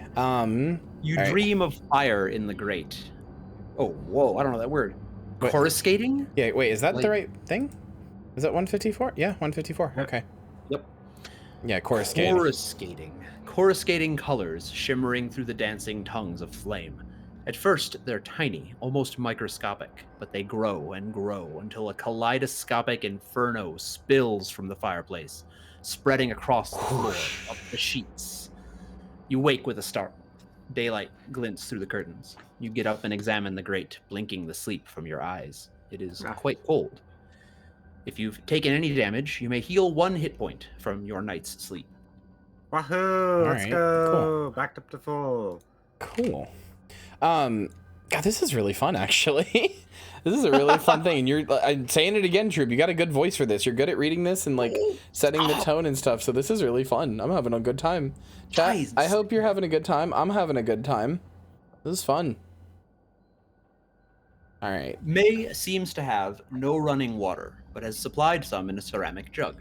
You freshen up at the washstand and go in. She cooks a hearty breakfast and leaves you in peace to eat. At about 7:30, you're paid up, packed, and ready to go. You may bid May goodbye, you bid May goodbye. You do it. It's not an option. It happens. She wishes you the best for your new career in Arkham. Good If day, you succeeded at a skill roll last night and wish to investigate the results further, go to 178. Goodbye, Kyria. Bye, bitch. Otherwise, go to 192. All right, 192 it is. You are already tired of your heavy bags. Hopefully, Silas has repaired the motor coach, and you can resume your long journey. From nighttime last night to 7:30 in the morning this morning? No, he hasn't repaired the coach. God damn. Wait, what? A sourpuss he may be, but the old driver Wait, seemed to so- understand his vehicle well enough. You pause to check your watch. Sorry, Still can I 20 minutes interrupt real early. quick? And What's up? sorry. When I clicked on if you succeeded at a skill roll last night, it took me to something that makes no sense. Yeah, so that can happen sometimes. What happened was, remember when it asked you if you wanted to talk to her, if you wanted to go exploring the village? Yeah, I'm guessing it wanted me It's to trying explore. to allude to a thing where it was like, later we'll give you a secret prompt where, you'll go to this choice. You thought that that was the thing, but you didn't actually do the thing, so you'll have to go. So that's why I said you got to write down the ones that that you were on. Because if that happens to you, and now you're completely lost, you have to go back, and there's no way to go back. Well, no, it lets me do 178. Like So it makes sense to you what you're doing in 178? it doesn't totally make sense. Like if it doesn't make sense, I should back up. I would. There's 'cause nothing it's here probably saying. for people who explored the village and got like a hint last night while they were exploring and succeeded. Okay, I on just the feel like scroll. that should probably be worded a lot differently. Agreed. Yeah, Because, definitely. It leads I me to joined us on 178, and there's nothing telling me I shouldn't be doing 178. But the text itself doesn't really make a lot of sense. Yeah, it's probably like it probably was you investigated something and you're like, I'm gonna check this out in the morning and see if it's still there, and and then it's not or something. It like wouldn't that. matter anyway because I just fail one check and then get put back to where you are anyway. Yeah. Yeah. So we're all on 192 again. Yeah, it just takes me to 192 anyway if I fail the check, and I did do the check and failed, so Okay. You I'm just gonna paused, pretend I check didn't your do watch. it at all. Still 20 minutes early and round the final corner, and the motor coach is gone. God damn it, Silas! I knew not to trust him. You put down your bags and search the area, trekking up and down slopes and around Because I corners. pissed him off, isn't it? Yeah. At I'm the just edge a of the little village, guy. You trace the long road back as it winds across the hills. 8 o'clock comes and goes, and there's no coach to be seen. A passing villager notices your bags. You look for the bus? Oh, I heard him take off at first light. He's due back in like 3 or 4 days. Need a place to stay? Led better rents a room. The man raises his hat to you and Jesus. strolls on into the village. You curse Silas under your breath. Perhaps he went for parts, but you wonder if the old goat is stranded here on purpose. God damn you, Silas! You could never trust a bus driver in Call of Cthulhu. Every goddamn time. It's true. First, that Innsmouth, now this. May is It's doing funny. laundry. Because I'm pretty sure there is the one bus driver in the Arkham Horror card game is actually friendly. That's funny. May is doing laundry and looks surprised to see you again. Forgot something. While you explain the situation, she offers to store your bags while you try to arrange alternative transport. You are grateful to relinquish the load. Nobody here has anything like a car. She strokes her chin and narrows her eyes. Maybe you could find somebody with a horse and cart for your bags? I could ask around later. Try Mr. Winters at the village hall. He'll know if anyone will. Or ask among the artisans. Are you laughing at my accent? No. I said we Ethan. both just said Ethan. Because Mr. Winters. Ethan Winters. Right, Mr. Winters. Okay, I was like, I'm already so embarrassed. to be No, doing it's genuinely you're really doing good. Amazing. You're doing Not a good good. job, Good, True. You're True. doing a Good, good job. True. my entire life. You're doing Who's a good. little not shit helping. The workshops are first on Silvery Street. She reaches over and squeezes your wrist. Don't worry, I won't see you sleeping on the street, money or no money. You thank May and turn to face the village. Well, at least May's nice. She will be, until she has to kill me. All right. It's easier to kill people who think that you're nice. It's true. All right. I'm on page 6 or You paragraph wander 6, the whatever. streets of Emberhead without any particular destination in mind. The village is built on a relatively flat upland with splendid views. To the north, the hazy tips of the White Mountains reach for heavens, and to the south, the sparkling waters of Lake Winnipesaukee? Lake Sasuke. Winnipesaukee? Lake Sasuke. I bet it's Winnipesaukee. Probably. Touch the horizon. The village itself takes less than 5 minutes to cross from edge to edge. You arrive on the winding road to the west. The only other road leads to the south, following a lower ridge of land as it turns east. In the southwest of the village, an open grassy space borders a ruined church, its graveyard cresting the cliffs. To the northeast, the 3 main thoroughfares meet at a raised black metal structure. It looms stark against the blue sky.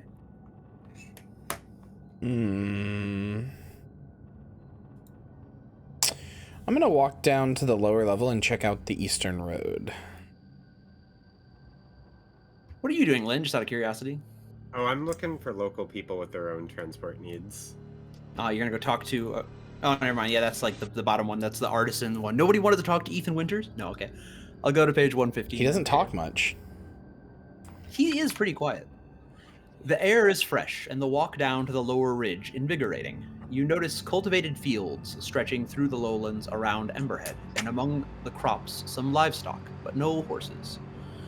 Are you going to have to make your onward journey on foot? Further down, the road skirts the edge of the ridge and descends. There are a few scattered hovels here, with signs of habitation. They are set a substantial distance apart. As you examine them, a door opens and an older man steps out. He wears a bedraggled suit, but carries a piece of cloth, which he tosses over his head like a hood. As he does this, he sees you and freezes. Make a luck roll.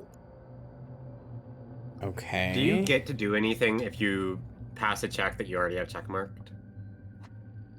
So technically no, but it's also kind of the thing that like God. I will make like DM or GM in this case rulings about that, because I think it's kind of unfair that the better you are at stuff, the more likely you are to get a check mark, but the check mark is still only good for one improvement. If you spent the entire time using a skill, if you're like constantly using like knife skill to fight things with knives, you only get one chance to improve it. Yeah, that's silly. A little silly. I fucking failed the luck roll. I have not. Yeah, this dice Fail is every bum. I roll. have not failed, or have not won a single roll. Okay. Every roll. Yeah, I like how I'm sitting here asking, hey, what happens if I pass the same skill twice? And you're like, I haven't passed a single roll. Yeah, fuck you, Lynn. Norman Jaden, no. Norman Jaden is a failure. The strange man breaks into a run, fleeing from you along the ridge. His gait is lopsided, but his movements have a maniacal intensity. If you give chase, turn to 150. If you have better things to do, turn to 160. Nah, we're chasing. 150. Right, who has better things to do? This dude came out of his house and put on a hood and then dipped like, yo, hey, stop. No, stop. He's the what's the equivalent for the origami? He's the for origami in the 1920s. He's the card shuffling killer. He's the Mysteries of the Orient killer, because, 1920s. Uh-huh. All right, we'll go to 150. You break from the road and pursue the man, feeling wild grass snatch at your feet. He sprints around the ridge, attempting to elude you behind the very rocks that support the metal structure high above. To catch the man, you must make an opposed roll with your versus his dex. The man has a dex of 38. He scores a hard success on a roll of 19 and under and an extreme on a roll of 7 and under. Make the man's dex roll, then make your dex roll. Compare your level of success. An extreme success beats a hard success, which beats a regular success, which beats a failure. If there's a draw, whoever has the higher value wins. So I think you have higher dex than him, right? So Significantly as long as you so. tie Yeah. him or not, then you win the opposed roll. Okay, so I do his first. He got a 100. That's a critical success. You can't beat that. Wait, what? That's a critical failure. Unless you isn't also it? get a critical success. Oh, Wait, wait. isn't it? Yeah, wouldn't 100 be Yeah, a we're critical going under. failure? We're going under. So that's a critical fail. You can't lose this. Yeah. Okay. Unless you also get a 100. All right. So then I do my roll. I got a 37. Woo! Finally, the first win. Go to 172. Should I also wait? No, I can't improve my dex though, can I? Not like that, no. Damn it. Okay. Go to 172. You draw close to the man. He glares over his shoulder and sees. Damn you, he spits and slows down. Can't you leave a fellow be? You assure him that you mean him no harm. We can't talk here, he says. Follow me. Okay. All right. 142. You have no choice but to do so. Okay, Yeah. cool. All right. You follow the man around the outcrop. He glances up and then steps between two rocks and vanishes. Closer inspection reveals a narrow channel leading into the cliff. There's just enough light to see a small, natural chamber within. You will be uncomfortably close to this man if you go inside. To follow him in, turn to 191, but to keep your distance, go to 160. Listen, I gotta follow a potential lead. Yeah, being, so, like, being near the meat grinder has never stopped me before. this is suspicious, but, like, since insist that we speak in the open right now isn't an option, all right, follow him in, 191. Mm-hmm. With wary steps, you squeeze between rocky outcrops and enter the concealed chamber, almost banging your head on the low ceiling. The man settles back against the wall and watches until you draw close. Then he slides back his hood. Make a sanity roll. Okay. Well, there is no if you succeed. Okay. So some stuff is so unsettling that you can't help but lose, but in this case, it's so blasé that if you pass, you lose nothing. Okay, so I have to get a 60 or under a 60. Okay. God fucking damn it. You'll notice that sometimes the more sanity you have, the easier it is to stay sane. But as you start to lose it, All right. Okay, so current is that's one Okay, sanity gone for you. quick question. I'm doing a roll with a bonus, which says you roll the tens percentage twice, and you take the lower result. So do I have to roll how do I do that with roll 2 D100s and take whatever one's lower. You could roll 2d10, and whichever one is lower becomes your 10s, and then you roll the 1s to add on to that 10s. So you'd roll 2, then Okay. roll another 1. Or you could just roll 2 D100s, because who really, unless it's going to come down to the actual, nitty gritty, you know? Okay, so you're just gonna say GM roll that we can just roll 2 D100s? Unless it's going to actually matter, and you should be able to know if it matters just by looking at it. Oh yeah, that's true, because if it's a check, if the check doesn't have a value of if it's rolling against You got it. Do you win ties or lose ties actually? Win ties, unless it specifically says you don't. Okay. Then actually Kyria lost 1 sanity from looking at this dude's face, and then we go to 199. Some of the man's face remains. A strip from the side of his jaw to his right eye socket is healthy and Holy pale, shit. if aged. But the left side is consumed by angry scar tissue. One eye droops, hooded by melted flesh, and the nostril on that side is pulled open to leave a gaping hole. The disfigured man studies your reaction with his one good eye. Name's Abrogast. Willard Abrogast. I guess I don't need to ask what brings you to Emberhead. Hi, Agma. Yeah, we're playing the Call of Cthulhu Choose Your Own Adventure book called Alone Against the Flames. It's basically... It's Manta! No! Bad! Bad! Bad mushroom! Bad! Bad Samantha. Anyway, it is Call of Cthulhu Alone Against the Flames. It's basically a character creator, as far as I can tell, but it's inside of a, like, Choose Your Own Adventure book, which is really cool. Poor bastard. You're already lost to madness. And yeah, also, yes, this dice does need to go to the Shadow Realm. And also, I am right. I've seen better torture in porn than I have seen in Beyond Two Souls. Cringe. If you claim to have come for the festival, go to 206. But if you admit that Silas has stranded you here, go to 214.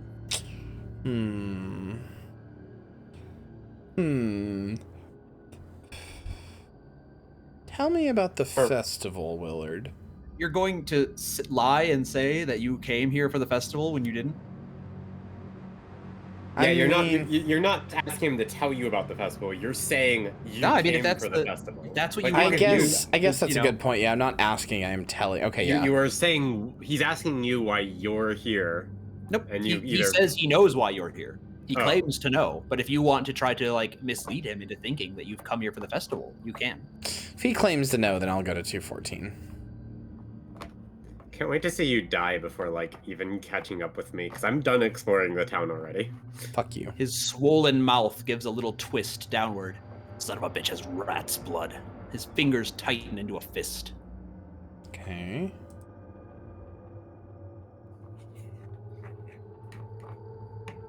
Abrogast fixes you with a lopsided yet intense stare. You seek me out, huh? He looks up at the cave ceiling. Which one of them told you about me? Never mind. Doesn't matter. The truth is they fear what I know. They'd never come at me direct. They don't want to end up like old Abrogast. He giggles. The high-pitched sound is all the more grotesque coming from his bloated lips. Then abruptly his gaze turns to iron. Emberhead died 40 years ago. Shattered by flame, consumed by the stars themselves. The ancient hill was cleansed by an inferno. And then from the blackened ground came new life, as is the way of all things. The Abenaki knew. Abrogast wipes his nose on his sleeve. Except none of that happened. The flames were turned away. The necessary death postponed a year again. And now those up there, he jabs a scrawny finger at the ceiling, think themselves saviors of the village. They think they can defy the great old ones. Yeah, Cthulhu. He shakes his head. With strange eons, their lives matter less than the blink of an eye. A fierce intelligence burns in his gaze, but you suspect Abergast may be quite insane. Should his mood change, it would not be difficult for him to seize one of the loose rocks and crack your skull with it.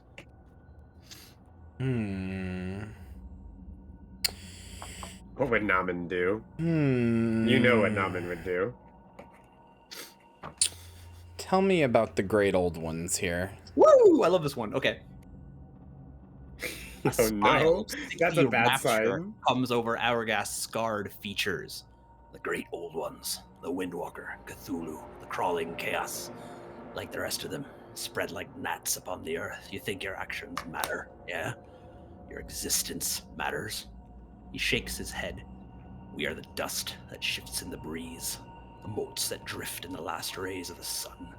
You're nothing. We're nothing. Gathers himself into silence, and just when you think the sermon is over, he stirs. Here, you're closest to the living flame, not the belching green beloved of Kingsburg.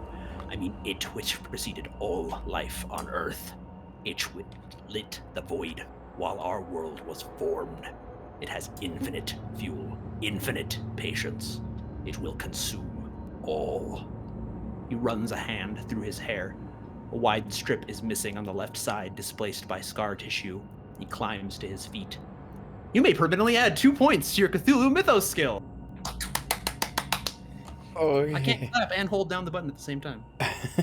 Okay. Ooh. All right. See, that's why I really like that one. That's scary. That's really hard to get. And also, that guy's fucking insane. Yeah. That was a good. That was good. God, Trib, your delivery is so good. Why is You're gonna have to just accept it. You're gonna have to I'm accept hitting it. you with a hair comb. Will. Abergast pauses in the shadows. There's something about you, something the other ones never had. Perhaps you can make it through.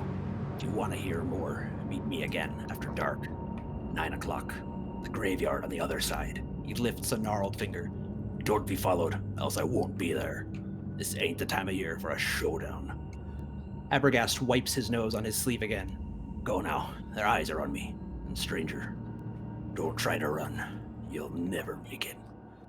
You emerge into the sunlight, blinking and more than a little shaken. You have discovered a secret. Later tonight, the text will offer you a chance to follow up on a previous appointment. At that point, if you want to meet with Abergast again, add 20 to your current entry number and go to that new entry. For now, go to 160. Huh, okay. God, your stuff was way more exciting than mine. Yeah, right? She did I like everything right. intentionally didn't choose this one so I would see different stuff than you, but you chose like the interesting one. I even passed all my Super checks. lucky. You picked the one thing that like immediately gets you into the plot. Yeah, I'm sitting here like kind of like I feel mouth. like this shouldn't be something you can't pick. I'm True, gonna be honest. true. I'm gonna be honest. I want to do more choose your own adventure stuff with you because this is really fun. You first of all, I'm gonna say it again. You don't have to accept it. You have a good voice for this, but two, like I'm just real. This is really fun. Whether it's on stream or off, this is just really fun. This is fun as hell. I'm having fun doing it, so I'm willing to do as many of these as y'all want to do. Cool. All right, let's go to 160.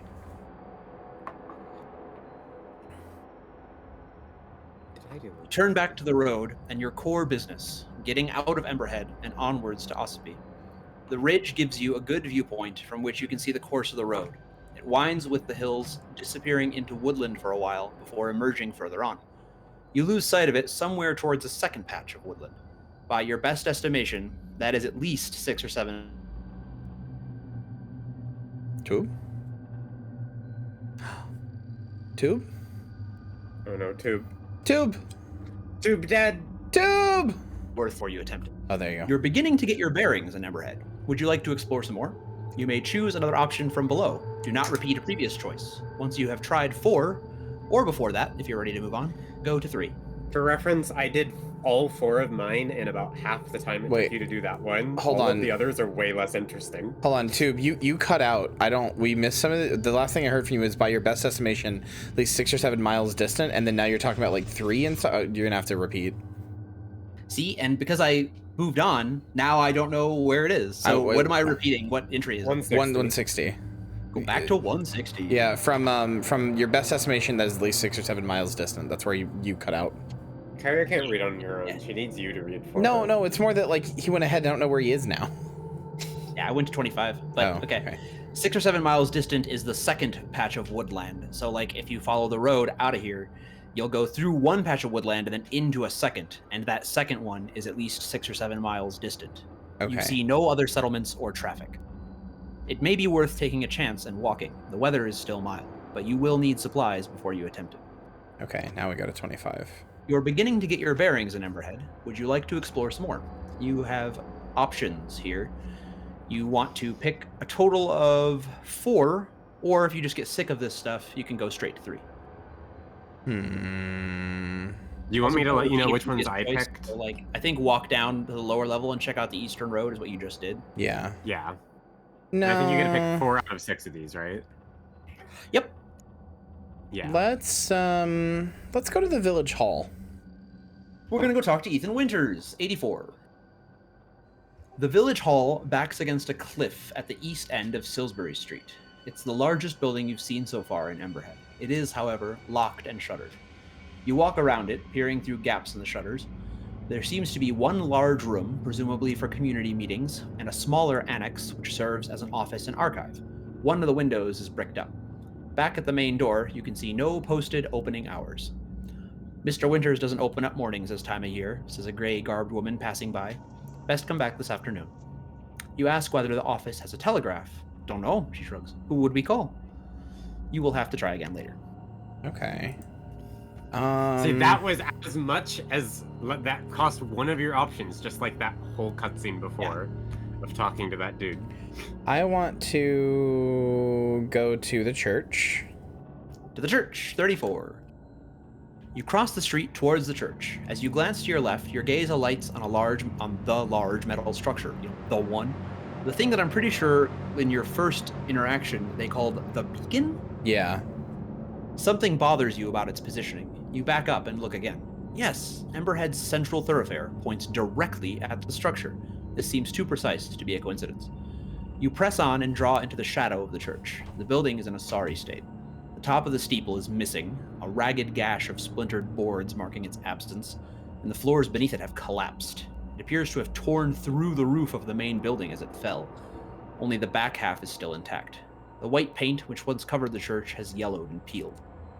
Seems safe enough to explore the rear section. Old pews are stacked against the wall, choked with mildew. Most of the windows are broken. You guess this church has been disused for about 20 years. There's little more of interest to you. Make a ride roll. What am I writing? Don't know. What a weird. Okay. You may have a bonus die. How do I have a bonus die? It says you. I'm gonna say you don't. Okay. All right. My ride is like 20, I think. 5. All right. Well, come on. Come on. For reference, I just naturally passed this check. Come on. Oh, so close. Now, but Jada doesn't know how to ride shit. I really want to know what happens. What the fuck? All right. Oh well. Literally nothing happens, so you just go back. Like, not even an event happened to you that you failed. Literally nothing happens. Yeah. All right. Cool.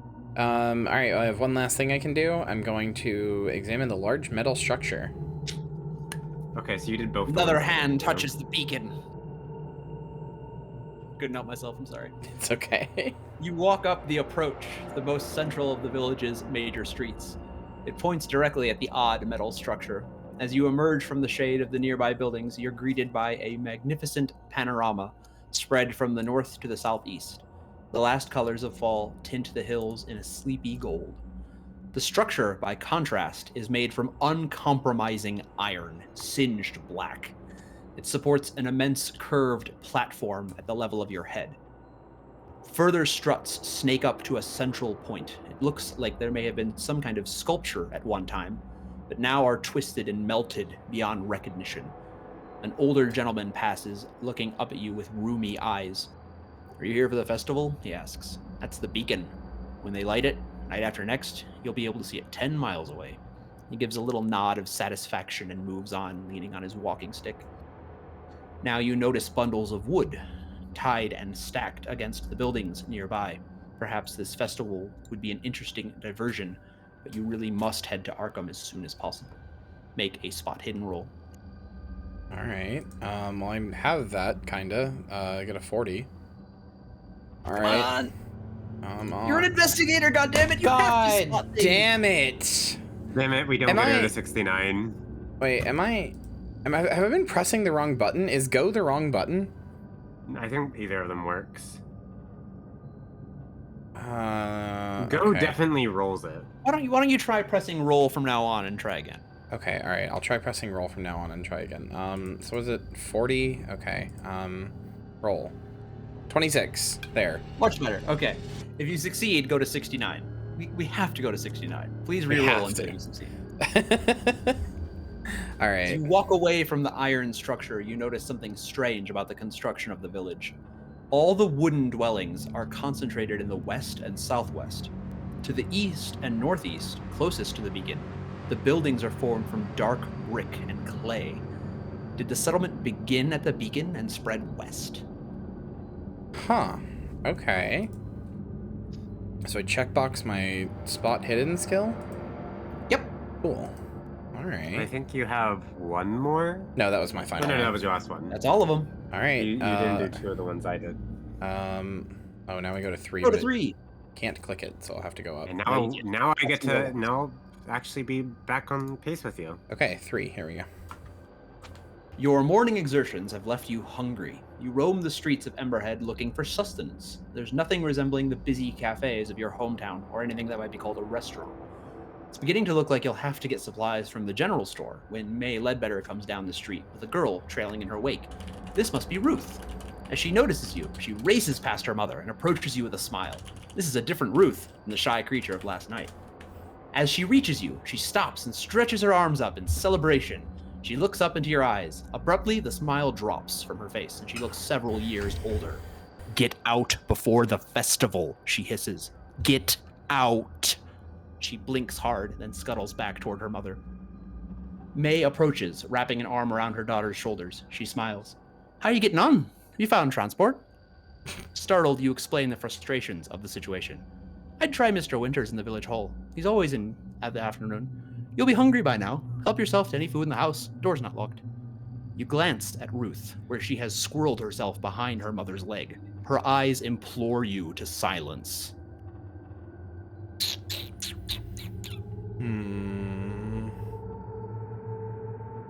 I knew that one was coming because I had read that earlier, and I was like, "Oh, yep, that one's gonna be. I gotta definitely like Gotta turn out for that." Yeah, no, that was good. Get out. Chat, what should we do? Chat, I'm Chad, Clearly, you fuck it up and bring it up in front of the mom. You have to. Chat, I'm asking my Disco Elysium mind demons. What do we do? Give me a Disco Elysium esque answer. PS4 inside your PS5 inside your brain. God damn you.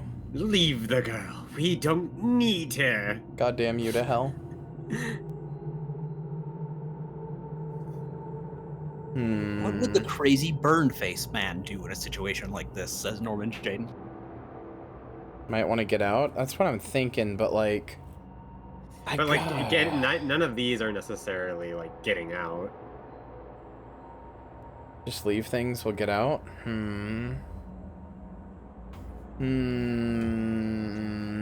Because you're choosing like whether to talk to one of them, not like whether to leave.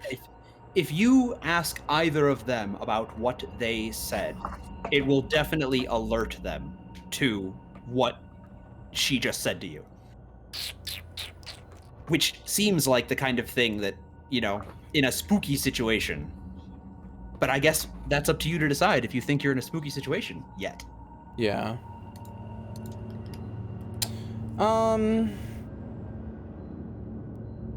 I think there's no way I wouldn't be like, hey, what does that mean? Hey, what does that mean, Ruth? Hey, Ruth? Hey, buddy? Jaden. Ruth? Norman Jaden is an investigator. He needs to know what she just was talking about there. So, go to 9.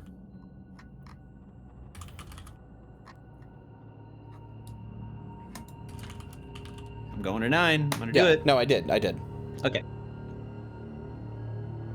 Remember that the stream is like You a little crouch delayed. down and ask Ruth what she meant. It's scary at the festival, Ruth says. It's bright and hot, and the flames go all over. Her face and voice are both childlike. The abrupt shift is disturbing. You suppose all children do unfathomable things. May rolls her eyes and tousles her daughter's hair. Ruth looks at the ground. Okay. 22. You take your leave of the Ledbetters and head toward their house. The door opens easily. In the low kitchen, you make a meal from stodgy bread and leftover stew. A little window offers a view to the mountains. If you learned one thing this morning, it was that Emberhead streets hold little to occupy the visitor from out of town. But there are still about 5 hours of daylight remaining. You could take some provisions and the bare essentials from your luggage and set out in hope of reaching another settlement before dark.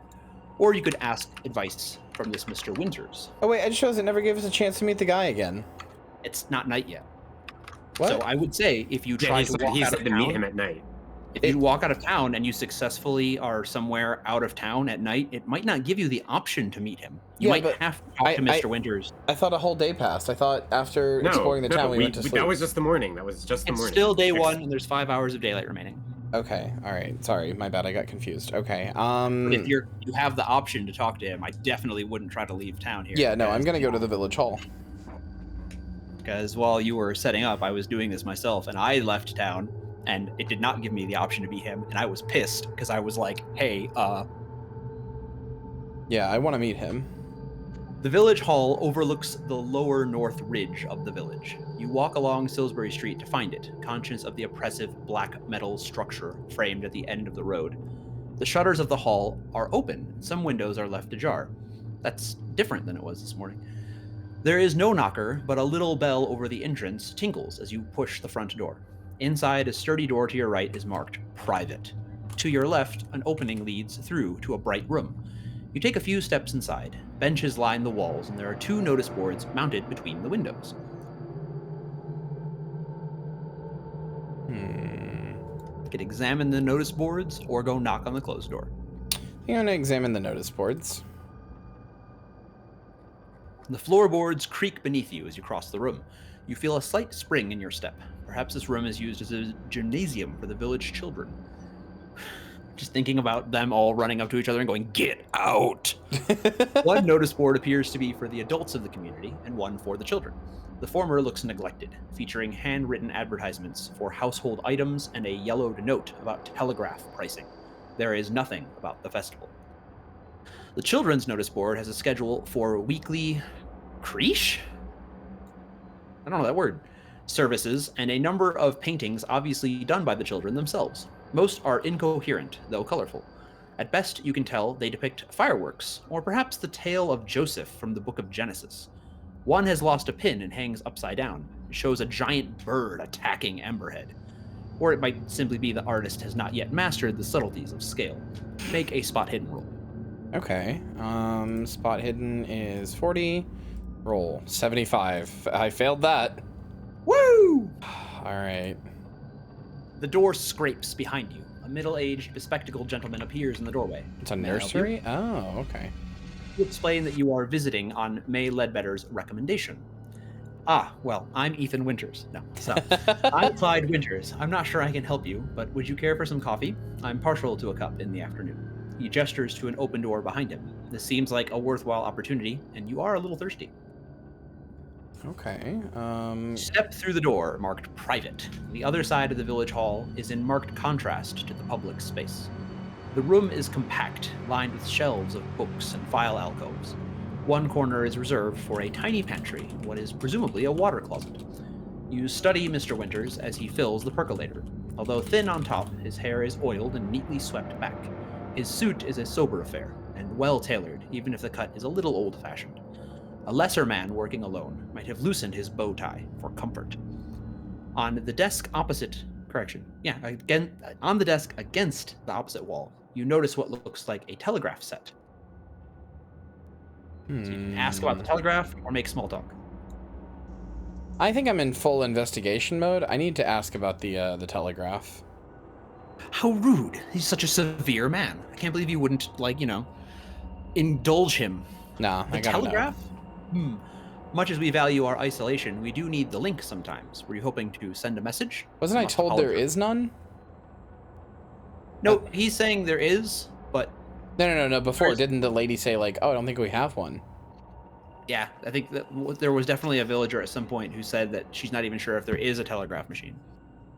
I think it might have been like the lady you're staying at who said that. The line has been down for 2 weeks. I reported the fault, but of course they're not so speedy when the problem lies in a rural area. I'm expecting a repair the day after next.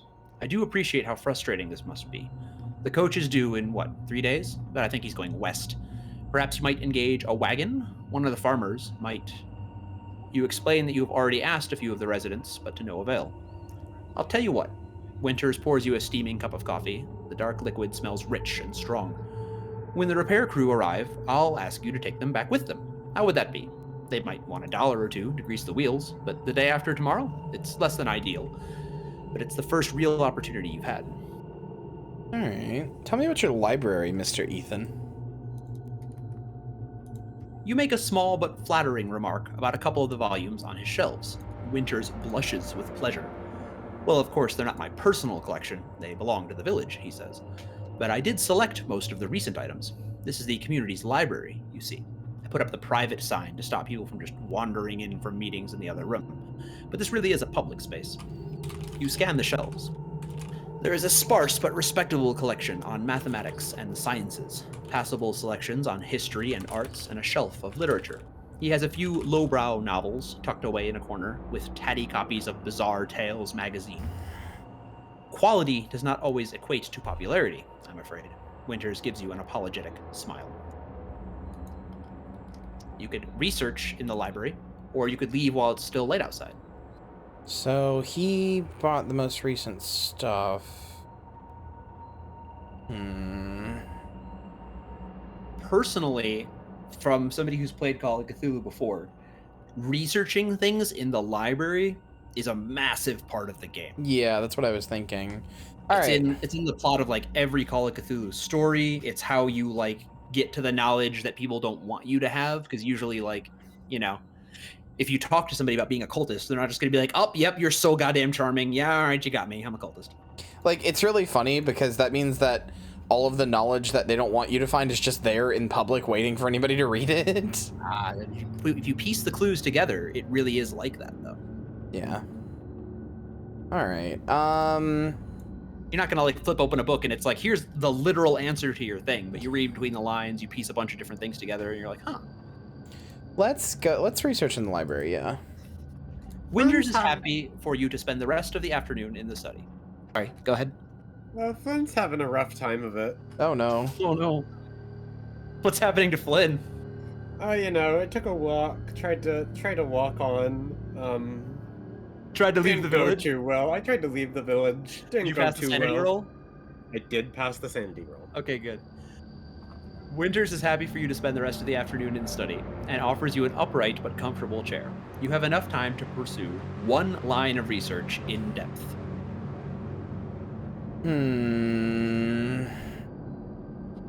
The spot hidden roll that you succeeded on before did allude to something about the history of the area. It had talked about like how these buildings started here and moved out.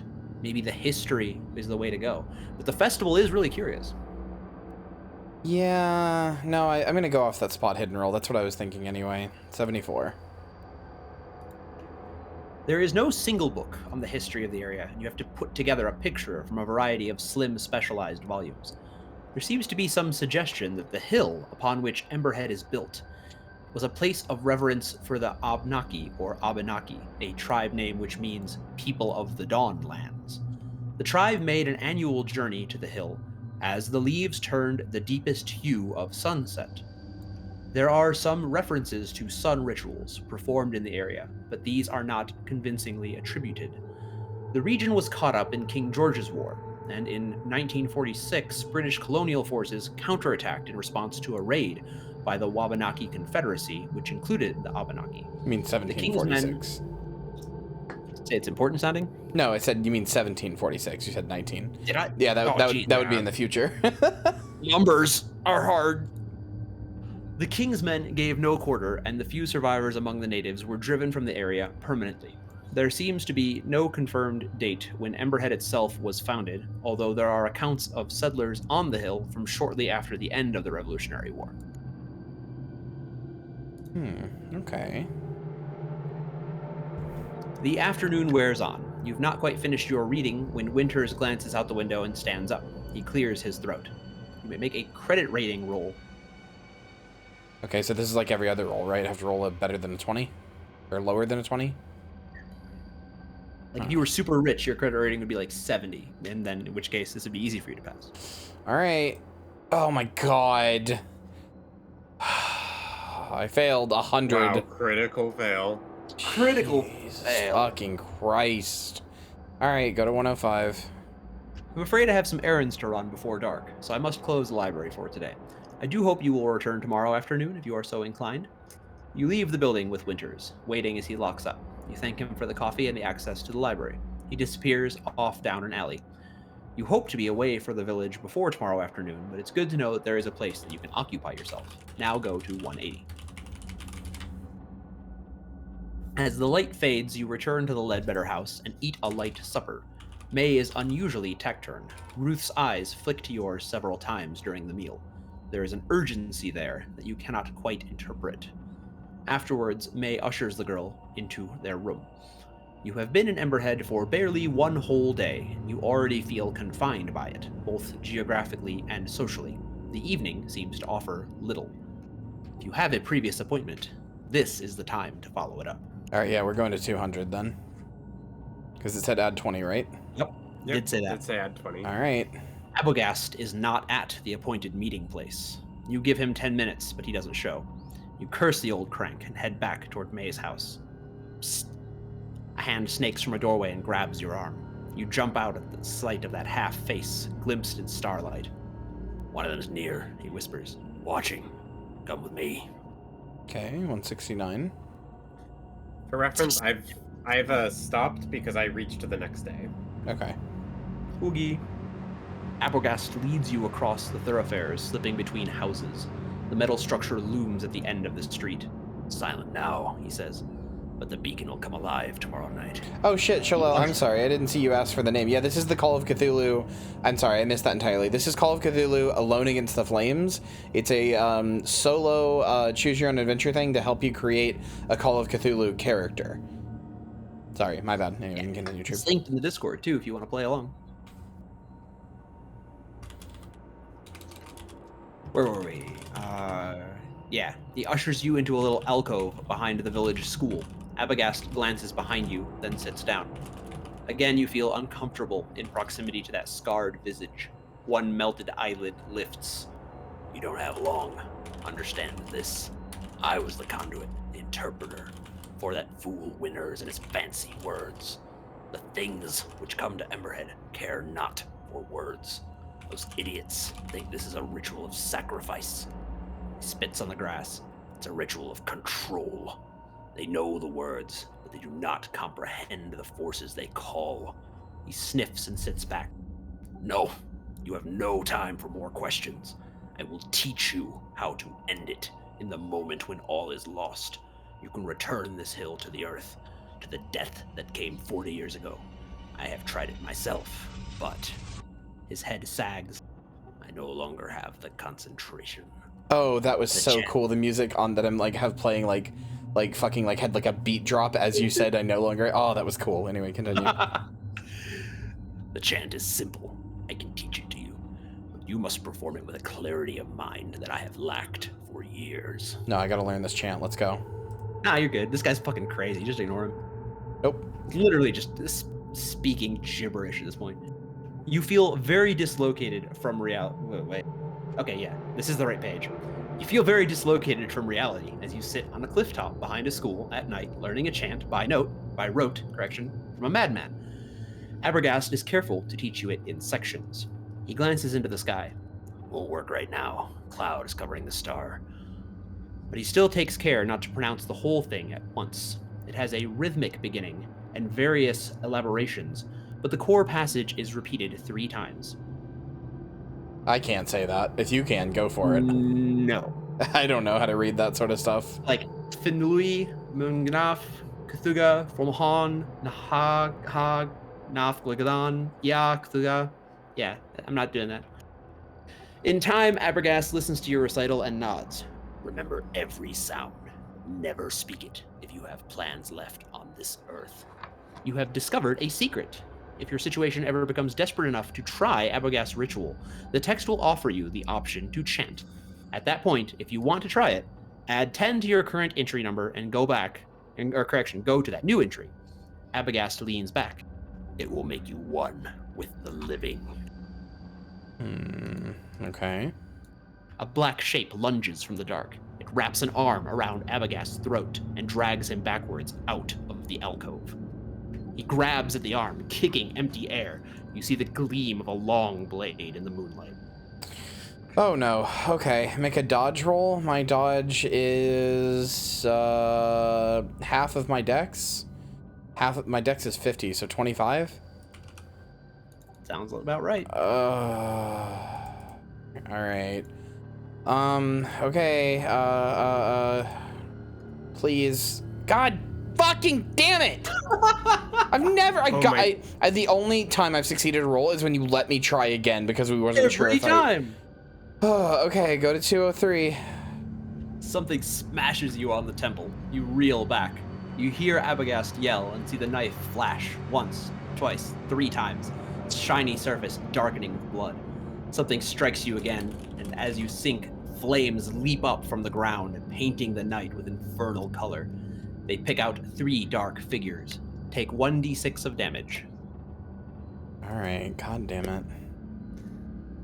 What's funny is you may take less damage than I did, despite your roll. I only took 1. To be clear, it loaded on 1, but I clicked roll and it didn't move, so it's still 1. Alright. Okay. 9 damage, so 9 health. Or 1 damage, rather, 9 health. Yeah, You awake with a jolt. I rolled a 1d3 and rolled a 3, so I should have taken like half as much damage than you, but actually took like 3 times as much. That's them dice.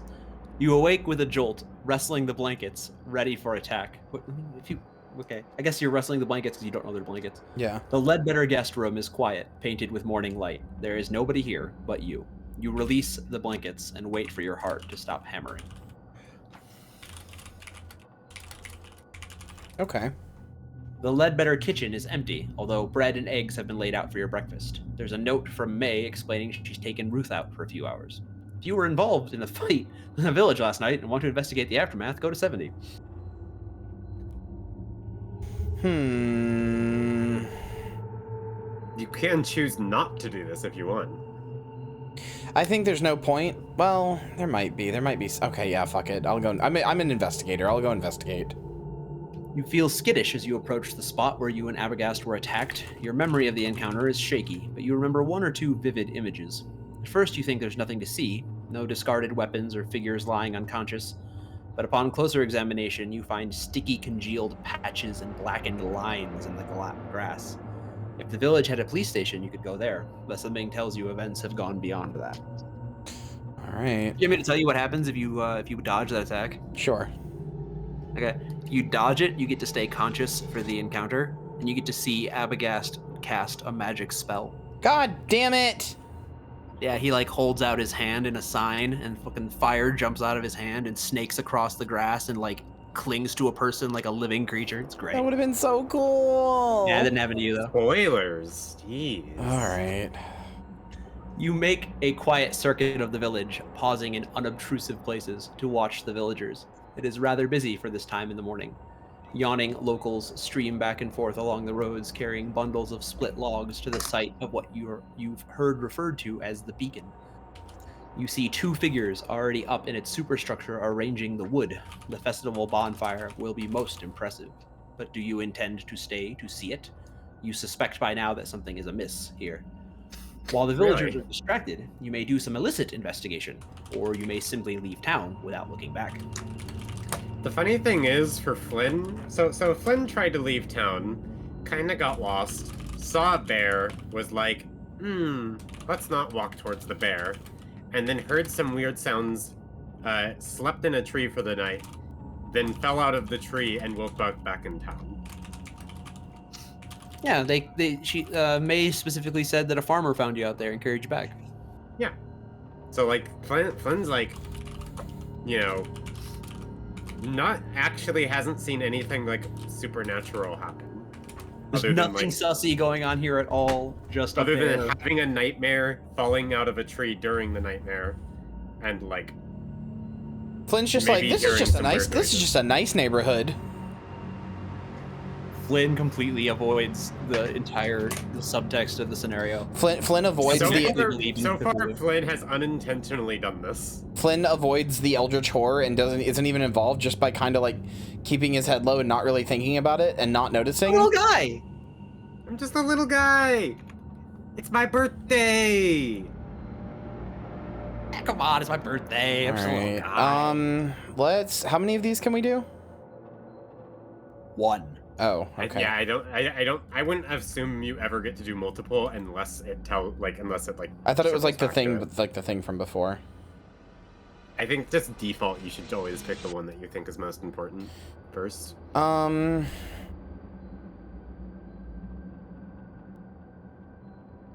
want to spy on activity at the beacon. Another hand touches the beacon. What is this? The northern side of the village is bustling, and you are unlikely to remain hidden there for long. You head in the direction of the church, and then move up the east side behind the houses. A drop looms on your right. One particular section of ground is quite narrow, and you have to hug the building for support.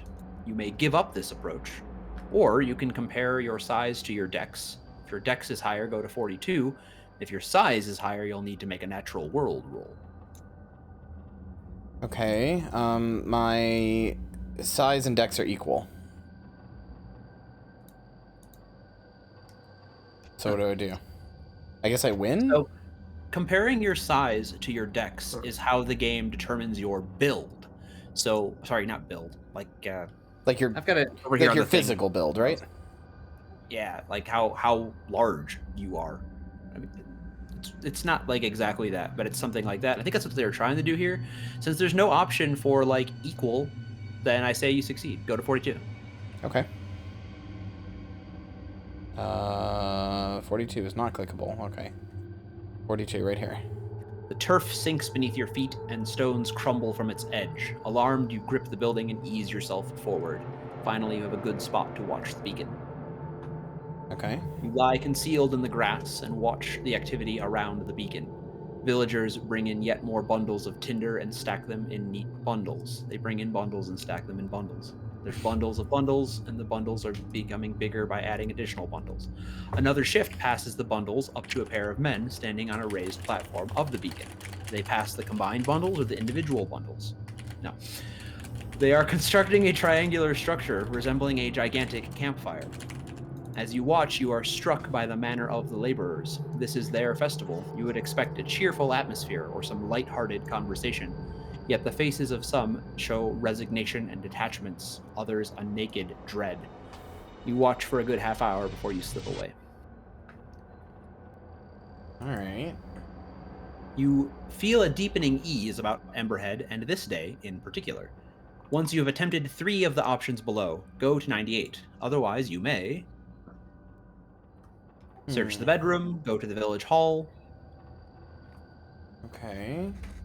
So I've already done the village, or the beacon. I'm going to go to the village hall. Keeping away from the streets, you skirt the northern cliffs and approach the village hall from the rear. It is close to the beacon, and you will not be able to use the door unobserved. You checked the windows. The one on the east side, facing the beacon, is bricked up. I really like those little storytelling things, because like they keep implying that stuff near the beacon is going to get real hot. Yeah. Quick question. Yeah.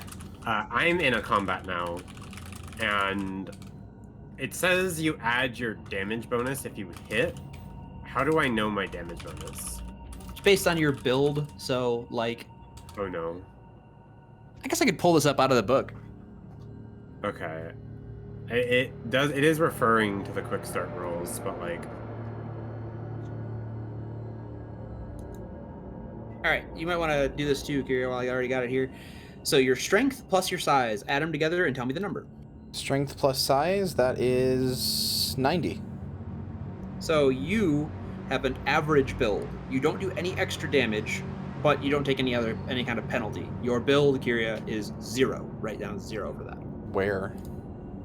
Where it says build. Where does it say build? I don't see that anywhere. Yeah, I don't know either. Somewhere. I see a damage bonus in the bottom right, but it doesn't let you enter anything. Guess we could put it in one of the empty slots, Oh, maybe? I see a build slot, but Under move. Oh, there it it's is. automatically calculated. Okay, never mind. It's Okay, automatically yeah, it calculated. is. Yep. So what's your build, Flynn? Also 0 because I have high strength but low size. I was gonna say you're such a little guy. How do you have a regular sized build? All right. I have 60 strength and 40 size. Cheating. Where do you All see this? I'm looking at the page right now and I don't see anything about this. Move and build are to the right of like weapons. Well, They're in the combat book. section. Oh, so I have like the actual book, and I'm on page 48. Oh, okay. But in like the thing, I don't know. Maybe like Control F build. Okay. A shutter is loose on the westernmost window, and you are able to ease it open and slide inside. This is the building that Winters lives in, I guess. Wait, which one is this? What page? This is 126. It's the thing that you picked to go to the village hall. Oh, there it is. Okay, sorry, I lost. Okay, I found us. Closing the shutter behind you, you drop into the village meeting room and pad through, passing through dim shafts of light and listening to the excited chatter from the locals from outside. The door opposite reads private. Hearing nothing from the other side, you turn the handle. So I want to say, they just said that they weren't excited. Are they excited or are they like grim? Yeah, good question. The room is lined with books. In the corner is a small water closet and pantry. A quick survey of the rest of the room reveals little, so you turn to the bookcase. The dim light makes it difficult to read the spines. Is there anything useful here?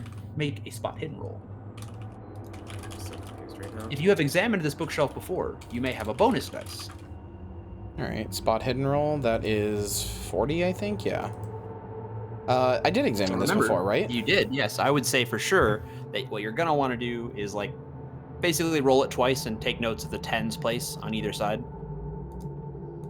Okay. Roll 2 D100s. Stop. Okay. I got a 9 and a 94. Well, good thing you got that 9, because you know that's the one I 9 want. can count as a 0 in the tens place. You succeed. Yeah. Okay.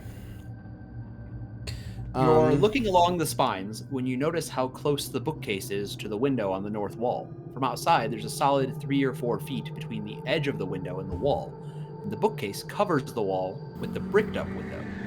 Further examination reveals an ingenious arrangement of slipcases physically attached to the shelves. When you pull to the left, an entire section of the bookcase swings out. The clatter of activity around the beacon seems to be building, and you flinch at every conversation that gets too close to the door. I'm gonna investigate. Fuck it. Right? Why wouldn't you? I'm an investigator. That's what I do. You squint into the darkness behind the bookcase. It is a small alcove, big enough for one person, and has a hidden shelf on either side. You cannot make out any titles in this light. To risk opening one of the cliffside windows a little, go to 165. To grab a few books and leave, go to 159. Okay.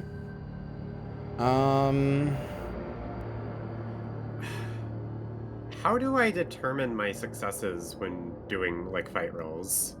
Like, I'm really confused. Like I'm doing a fighting like check, and it's opposed. How do I do that? So for opposed rolls, whoever gets the higher degree of success wins. So you know how like the numbers are divided into like half and then again into fifth? Yeah. The half one is a hard success and the fifth one is an extreme success. If you Okay. roll hard and they roll normal success, you win. If you roll normal and they roll fail, you win. What if we tie? You win. Tie. Usually on an opposed roll, the person who is attempting it succeeds if it's a tie. Okay. I And if we just both fail, then Usually, if there's a draw, the higher skill value wins. If it's like a complete draw. but if it's like a thing that we can fail, like if we're attacking each other, can we not just both fail and then both miss? See, I would say if you're attacking each other, the person who initiated the attack wins if both of you are equal, right?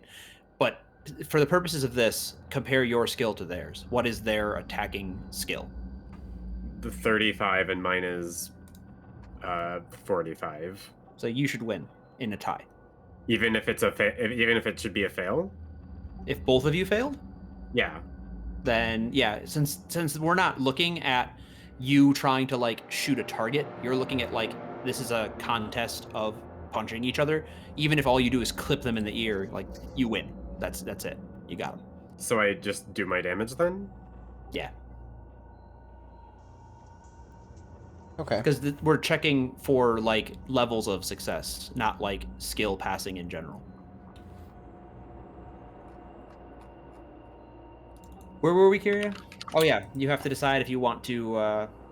Yeah, I was just waiting for Lynn's question to be answered. Sorry, this is just really weird to me. You're fine. It doesn't make sense. I don't think it'll work that way in the actual game, but for the purposes of this, I'm looking at a different compared thing right now, and it says specifically like compare levels of success. Okay. Because you can't, there's no option to just like, oh, we both fucked up and nobody got punched, which like you could do that in real life, but in this like choose your own adventure game book, you can't do that. So I would just say, whoever wins, the engagement wins. Accidentally closed my tab with the dice. What are you gonna do, Kyria? I was waiting for Dylan to finish. I'm gonna risk opening cliffside windows a little. It's a tale of the Mythos Cretan. It's gonna be, huh? You gonna open the window? Window. You gonna grab a couple books? Books. Enough light spills into the room for you to make out titles. The contents of the alcove are quite different from the wider library. The books are much older, some are handwritten, and many are in strange scripts you do not recognize. You could spend a week in here just browsing through strange volumes. Make a library use roll. Okay. Library use. Didn't I have that as a thing? Pretty sure. Library use is 40, yeah. Just roll 1, roll 55. God damn it, so close. If you fail, go to 184, but if you do fail, you may push the roll by attempting it again. If you fail a push roll, go to 190. Okay. So we haven't talked about pushed rolls at all yet, right? Mm-hmm. So in this game, you can insist on things that you fail, but the consequences are higher if you fail a pushed roll. Essentially, what you're doing is like, you're trying to charm somebody, let's say, and they're not taking it at first, and then you just go straight shameless flattery. Just like, I insist that you become charmed. And they're like, oh, okay, never mind, okay. But if you try shameless flattery and it fails, now they're like legit mad at you because you tried to charm them and they didn't take it either way. And you pushed it anyways, and they were like, no, stop. No means no. Leave me alone. Given how much I failed, I feel like I shouldn't, but at the same time... Push that roll. Push that roll. Fine. Yeah! 13! Yeah! Alright, so what do I do? What page should I go to? If you see, go to 177. So now you can go to 177. Most of the texts are too obscure for you to understand without an extended residency in Lucky a good 13. library. Wait. 177. No, sorry. Like, I got 13 on the dice. Lucky 13. You're drawn to a volume in a heavy slipcase, embossed with a dark red triangle. Huh. I've never seen a dark red triangle in anybody's, things ever. Like, I can't imagine anybody using a dark red triangle, like, for any kind of ritual where they summoned a chibi person. Like, it just never happened. No, I've never seen that. That would be weird. That would be a weird thing. Pages are in a spidery script, but the hand is neat enough that you can read it with effort. It seems to be one of a set of 7 discussing elements. Here, sulfur, mercury, and salt are added to the 4 classical elements. This book concerns fire. Flicking through the pages, you see astronomical diagrams, alchemical symbols, references to Dante, and speculations on the nature of damnation. Toward the end, there is a discussion of fire ceremonies and a transcription of 2 key rituals: Call Ye Celestial Flames and Command Ye Celestial Flames. You might be able to memorize one, but it will take time. Is this all nonsense, or is it worth risking discovery for? Okay, well, first of all, check off my library use skill because I did it. And then I'm gonna memorize Command Ye Celestial Flames. Command them Celestial Flames. Because the thing clearly seems to light on fire, and more, I want to command the flames rather than call them. Look at all the weird esoteric knowledge you're getting. You got a weird chant that the guy specifically say, unless you want to, The page with 202 is blacked out for me. I'll see what it is for me. But since it's literally right here, the thing where you learn the passage, the last thing he said before that guy literally slit his throat was he was going to say, it will make you one with the living, and then he got his throat slit. So True. you have a thing that makes you one with the living something, and then you have a thing that commands ye celestial flames. Try to commit the wording of command ye celestial flames to memory. The test... Oh, by the way, on your stream, I can see 202. Yeah, I refreshed it. It's there now. The text is full of strange characters, and you can only make out a best guess as to their pronunciation. The full chant will take 20 seconds or so. The commentary offers some advice. Turn ye not your eye from the fire, though it dost water from the heat, and commit your heart and mind in full to the path which ye intend to walk, lest ye falter at the trial. Hi, Babu. Okay. You have discovered a secret. If the situation seems right for it, the text may offer you the option to chant. At that point, if you want to try this ritual, add 50 to your current number and go to that new entry. What was the other one? Add 10? Think so. Believe so, yes. Crap. Okay. Finding that again would be a huge bitch. You can just search add 10. Yeah. Or I guess I could search chant, because it'll specifically say the text may offer you the option to chant. Yeah. Either way, over to 207 we go. I guess I'll write down add 40 for now for a command, or... Add 50. Wait a minute, this says commit to the wording of call ye celestial flames. You specifically said you wanted to... No, my 202 says command.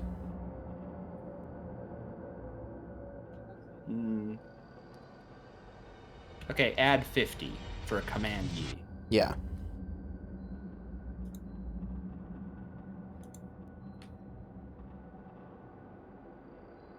Alright, I'm going to 207. Tempting as it is to remove the book, it is too large to conceal. You slip it back into the shelf and ease the bookcase back into place. Immediately, you hear the scratch of a key in the hall door. You make a sprint for the open window. Make a dex roll.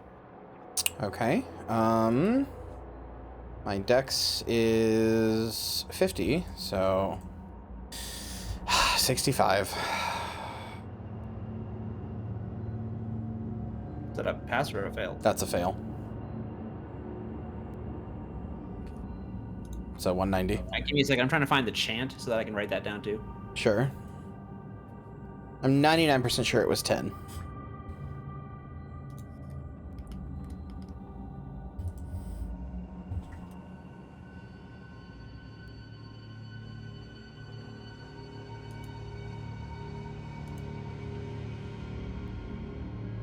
Bebu, did you make it out of this alive?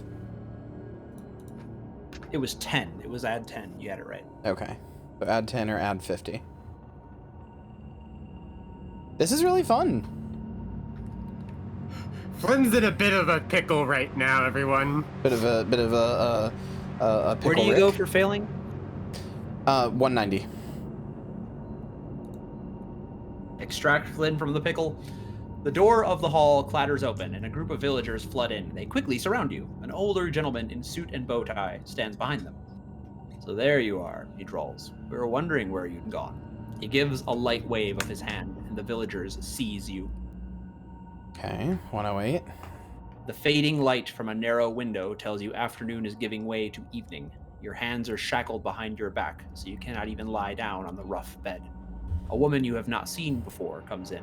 Her face is wrinkled and her eyes are dull. They do not meet yours, but she puts a cup to your lips. Nope, rejecting that bitch. Fuck your cup. You turn your face away, and when she tries again, you dash the cup from her hands using the side of your head. The clear liquid spills across the floor. The woman gives a half shrug and turns to leave the room. You shout after her, but she gives no reaction. You soon become thirsty. Oh well, cry about it. Norman Jaden just wants a drink. As the light fades outside, your little prison becomes dark. You can hear much activity around the building. Occasionally, an orange glow passes the window. The only comfortable position in the shackles seems to be to sit against the end of the bed with your arms hanging behind you. You need to concentrate and come up with a plan. There's clearly no escape from your bonds. You do not know exactly what your captors want from you, but you cannot ignore the fact that they have spent the entire day constructing a massive bonfire. Okay, go to 27. The door scrapes, wrenching you back into the moment. Orange light spills into the house from the blazing torches held at the threshold. 2 large villagers step in and grab you. At least you assume they're villagers. They wear heavy black cloaks, and their faces and hands are painted entirely black, save only for a red triangle centered over their left eye. You try to drag your legs, but they reach under your arms and lift you bodily. Oh fuck, from we're the in bed. Canada. Oh no. Great. I was thinking the same thing. They're all doing blackface. We're in Canada. Fuck. Oh no. Outside, God. it seems that the whole village has congregated to see you. Every single one has a blackened face with the red triangle motif. Torches sputter and spill fire. You struggle, but you can see physical resistance is hopeless. You are marched to the central street and turned to face the beacon. 117. The procession down the approach is slow and formal, save when you sense weakness and yank at your captors. A chill touches you when you see 3 human shapes carried ahead of you, draped in red cloth. The beacon looms larger and larger, its dreadful silhouette a black triangle pointing to the stars. A low drone begins among the cloaked figures. Unbidden, the word mourners comes to mind. Smoke from their torches makes you cough. You feel the heat on your face. As you reach the cleared area around the beacon, 3 dancers break from the pack, young girls swinging balls of fire in spectacular arcs, drawing circles in the night air. One by one, they draw close to you and touch your forehead with sooty fingers. Each kisses you 3 times, on the left cheek, right cheek, and then forehead. Then they whisper in your ear. The smell of kerosene fills your nostrils. Make an appearance roll. What the fuck? What is that? How hot is Norman Jaden? Is he hot enough to Oh, 60. dissuade himself from being sacrificed? On. Are you fucking kidding me? No! I have a 60. Come 99? on. I have literally. This is not fair. This is not fair. I have failed Hey, that's part almost. of the game. That's part of the game, baby. Okay, but I have failed almost every single roll. Okay, just because you literally have failed every roll except for I think 2, like both like library uses, were they? Yeah. And a spot hidden. I think you succeeded in 3. Just because this is so super lame, you want to push the appearance roll, see what happens. It doesn't say you can, but like, you know. Yeah, I do. One more time. 20. Okay, there. Norman Jaden is conventionally attractive. Come on. Yeah. All right, I This succeeded. makes more sense. All right, 10. Through your sacrifice, the village will be reborn, says the first dancer. You pass from earth to air for all our sakes, says the second. I've weakened the chains, says the third. Don't try to escape until the flames are high enough to hide you. You stare at the third dancer. In that inky visage, you clearly discern the frightened features of Ruth Ledbetter. Their dance weaves off and disappears behind the buildings. God damn it. I'm assuming if you didn't pass, then they were just like, nah, fuck him. Yeah. Yeah. I As you did arrive- check what happened if you failed. Because this was the exact situation Flynn was in. Both rolls Oh, you no, succeeded to Flynn. have re-rolled. Yeah, that was my 3rd success. I've done like so many checks, and that's the 3rd one. And both times it was the first time the game let me have a re-roll. That was True taking pity on me. Thank you. Yeah, this has been really unlucky for you. Jesus. As you Flynn's arrive- doing great. As Actually. you arrive beneath the... Flynn's fine. As you arrive beneath the beacon, 10 villagers close in on you. Working with surprising coordination, they immobilize you and lift you up the blackened iron stairs to the raised platform. You cannot help but shiver at the sight of the central framework, twisted from past blazes, and what you can now clearly see to be fastening points for chain. None of the eyes meet yours as they lash you to the metal. The village sings now, something rhythmic and ancient, carved from odd syllables. A second group ascends to the beacon, carrying the 3 red-draped bodies. Without reverence, they arrange their burdens in a triangle around your feet. Then they withdraw, leaving you alone with the dead, shin deep in a sea of kindling. God fucking damn it. I'm gonna get sacrificed. It seems the entire village. Sacrifice. Seems the entire village is gathered around the beacon to watch you burn. Behind the face paint, you recognize May Ledbetter, and yes, that is Silas, the coach driver, standing at her side.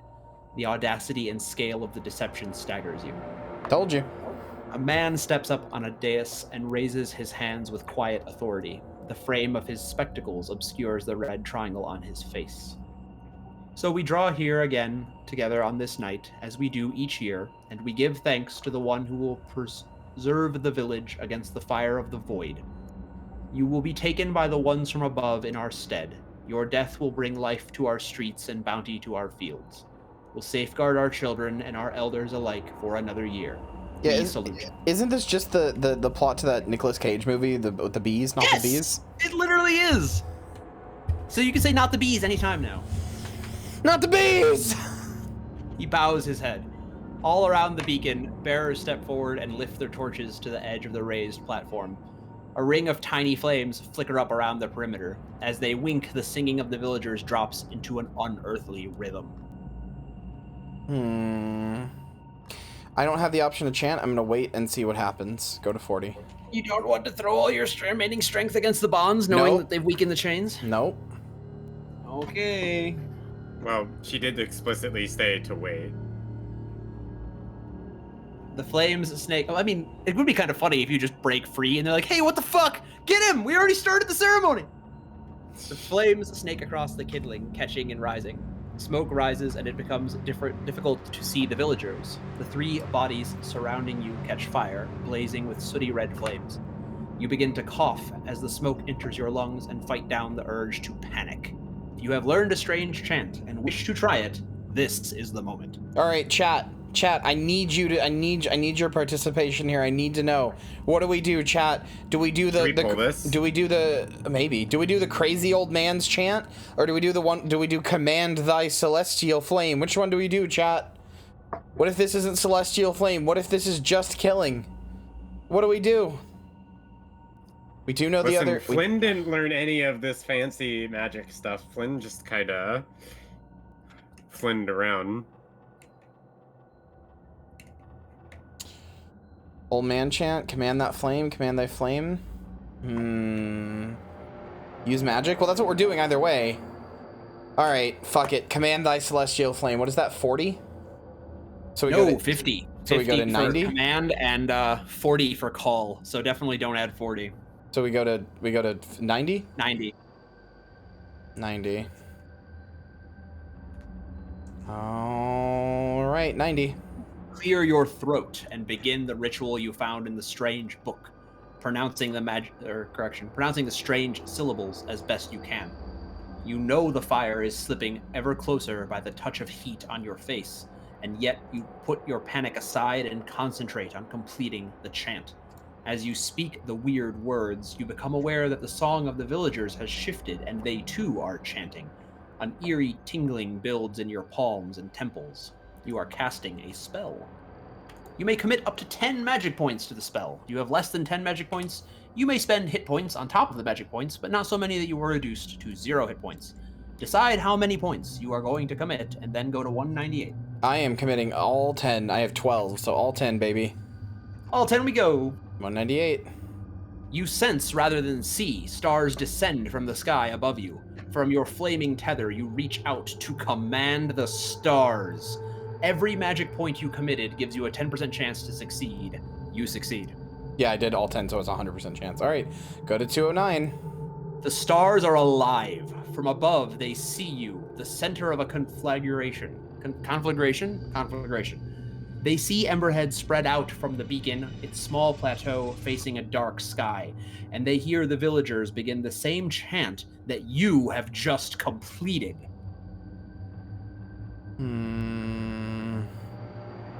Chat, what do we do? Do we make them make them free us, or do we make them kill the villagers?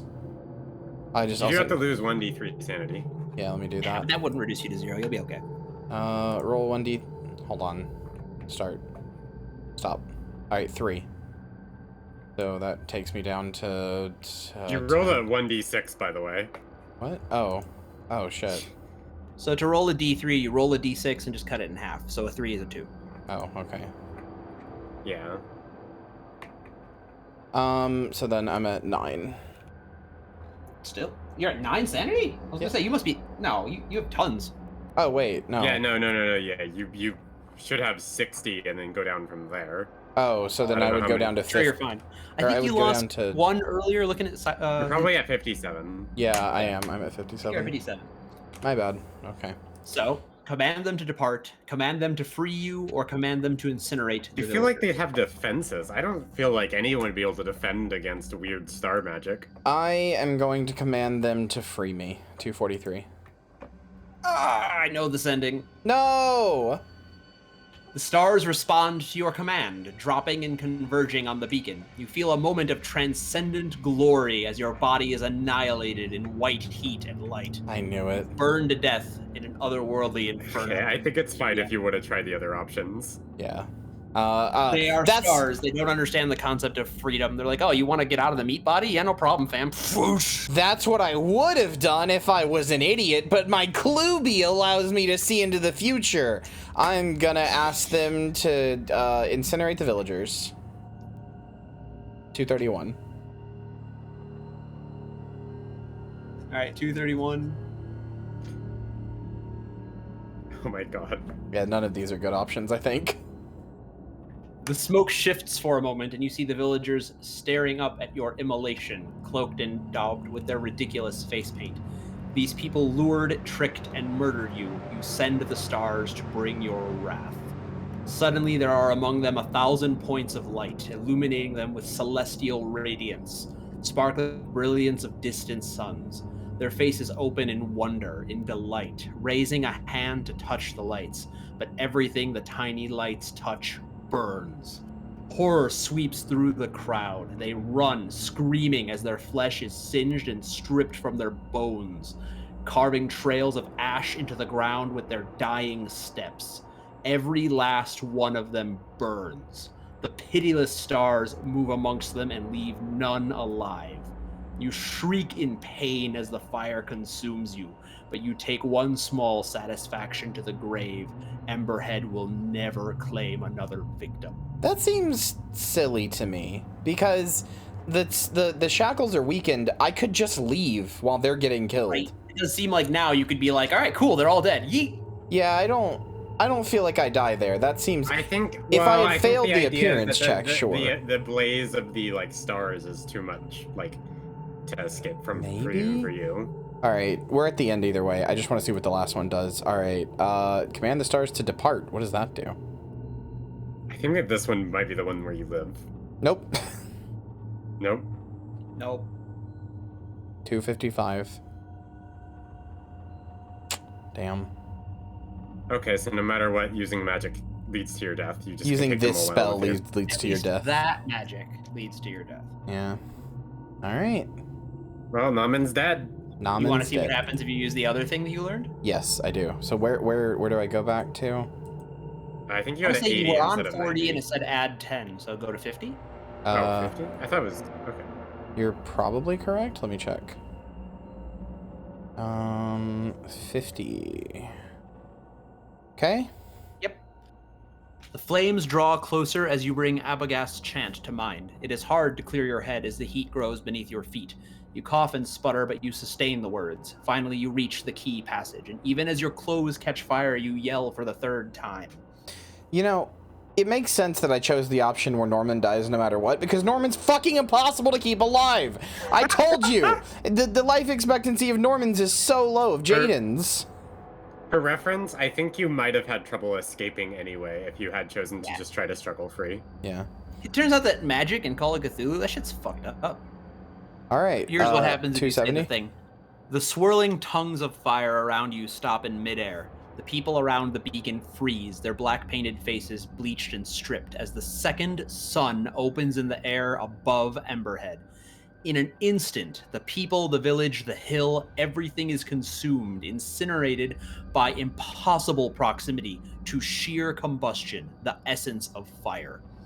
Though your body is bound to the beacon, your being is freed. As a spark, you race into space, catapulted through the vastness of the void.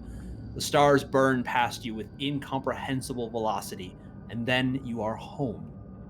Forever you will dwell here at Fomalhaut, where the flames ripple and flow through immense spaces to the rhythms of the universe, where planets themselves move and tilt through inaudible wheels of fire, bound to the clockwork chaos of the living flame, and among the flames you will dance. You have single-handedly destroyed a section of New Hampshire about 16 miles in diameter. This also killed you. Well, rip Nomin. There's no way I could have lived. Oh well. Those are all the ones that murder you. This also killed you.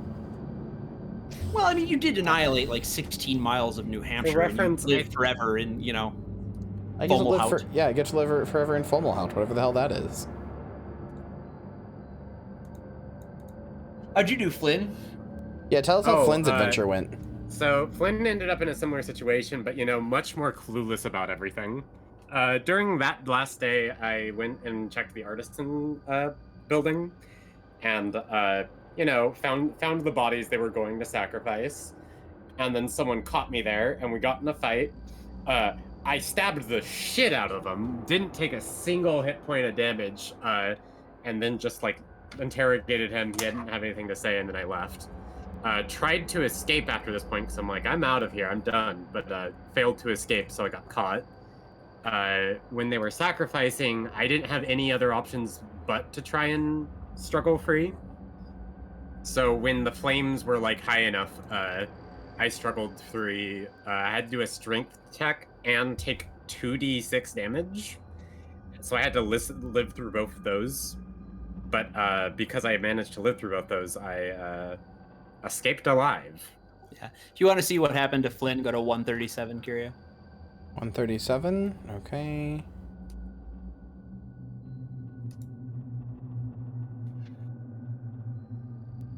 You leap from the conflagration on the far side of the beacon. Your heart lurches momentarily at the sight of the sheer drop beneath you. You land a few inches short of the edge. You roll to extinguish your burning clothes. Your lungs feel singed. Everything hurts. The chant of the villagers gather in intensity. You peer around the beacon. They don't seem to have noticed your absence amidst the billowing smoke. Most of them are staring into the sky. You crawl rapidly as you can for the cover of the nearest building. The villagers assembled at the beacon. You got to ride out on a bicycle, Flynn. The That's streets so are appropriate. empty, and you are able to paddle away from the blaze. You must get out of town before they finish. The chanting seems to accelerate as you round the corner of the southern road. Here, parked against the side of the general store, you have your first piece of luck since reaching Emberhead, a bicycle. You learn to ride one of these in Providence. You settle into the saddle. Your burned flesh protests at the contact. God, that hurts to think about for me because it mentions the burned flesh at contact. I can't ride bike because of medical issues. Takes a moment to recapture the skill of riding the bicycle, but after the first turn to the east, there's a long downhill out of Emberhead. You scream, or you hear screams and cackles above you, but concentrate on balancing and working the pedals in your weakened state. You had too many hopes dashed in this abomination of a village. You keep your head down and ride away. 20 minutes later, with no signs of pursuit, you stop for a breather at the top of a hill. You can see Emberhead rise in the distance. The entire village appears to be ablaze. The dark column of smoke above it will be visible for many miles, but if the village is as isolated as it seems, help is unlikely to arrive in time. You watch the place burn for 5 minutes, then you mount the bicycle again and ride towards civilization and dawn. Congratulations, you survived this adventure. Yeah. All you had to do was not cast a spell and then break the things with strength. Yeah, but I went out strength a check, and you also have to cooler take 2d6 damage. I went out you have to live through 2d6 way. damage to get out. I mean, yeah, that could have just killed me. How much health did you have? 10. Yeah, I could have. All right. Listen, I'm gonna uncheck the boxes since I died, but When we play, I will be using this. This is just Norman Jaden, the second. He's he's 23. Norman Jaden Mark II. Yeah, this is Norman Jaden the second. His birthplace was it was Arkham, sure. Norman Jaden won. Some modifications to Flynn before we play, but I will be playing Flynn, I think. Flincer. If you stick around to see what happens to the village instead of riding off the bike, what do you think happens? I did check that after I had chosen my ending. 168. After a quick glance to be around to be sure you were unobserved, you look back at the avenue. The entire village is intent upon the beacon. Their chanting reaches a new fevered pitch. You cannot say exactly why, but you get the impression something is wrong. The chant begins to break and the villagers sway, then fatoom! Something incandescent thudders into the crowd in front of the beacon, leaving a fiery trail in your vision.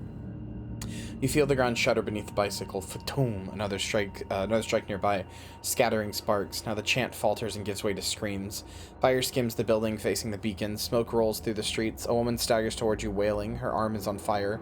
She beats it against a wall. Fatoom! Another strike out of your sight towards the village hall. It's time to go. Today's lesson: don't do Cthulhu magic. Even if you're trying to escape Cthulhu magic. Yeah. Flynn. I mean, I guess it's just Flynn one. It's a really good ending if you like, get to live forever in the clockwork chaos, etc., etc. But is that still not as much fun as like pancakes. Is that the only end, or is that the only endings? Did we look at all the endings now? Nah, there's a bunch of them. I'm pretty sure you could have you can die beforehand, but also I'm pretty sure you could just actually just escape. If you try to leave, you have to do a hard check. But I'm pretty sure you can just leave during the second day. Yeah, you can just fuck off even though they're guarding the road, and then they chase you, and then you gotta deal with that. Wait, hold on. I'm trying to look at 27. I want to see what happens if you go insane. What? No, 27 is the one where you get caught, right? Well, you can get caught in a bunch of them. I think maybe all of the options can lead to you getting caught on the last day. But also you can collapse the church roof on people because you know that it's structurally weakened from being in there before. So you can lead them into the church and drop the fucking roof on them. Oh, so yeah, if you fail the appearance roll, they're just whatever. You're all good. Yeah, I got torched. Namin died, but hey, Flynn lived, and that's what's important. All right, hold on. Go to 65. Wait, no. So yeah, wait. if you fail that strength check, you just die. And if you succeed the strength check, you still have to take 2d6 damage. Wait, where? I guess go to 90? Was that the one where it said you could go insane? Yeah, go to 198. And then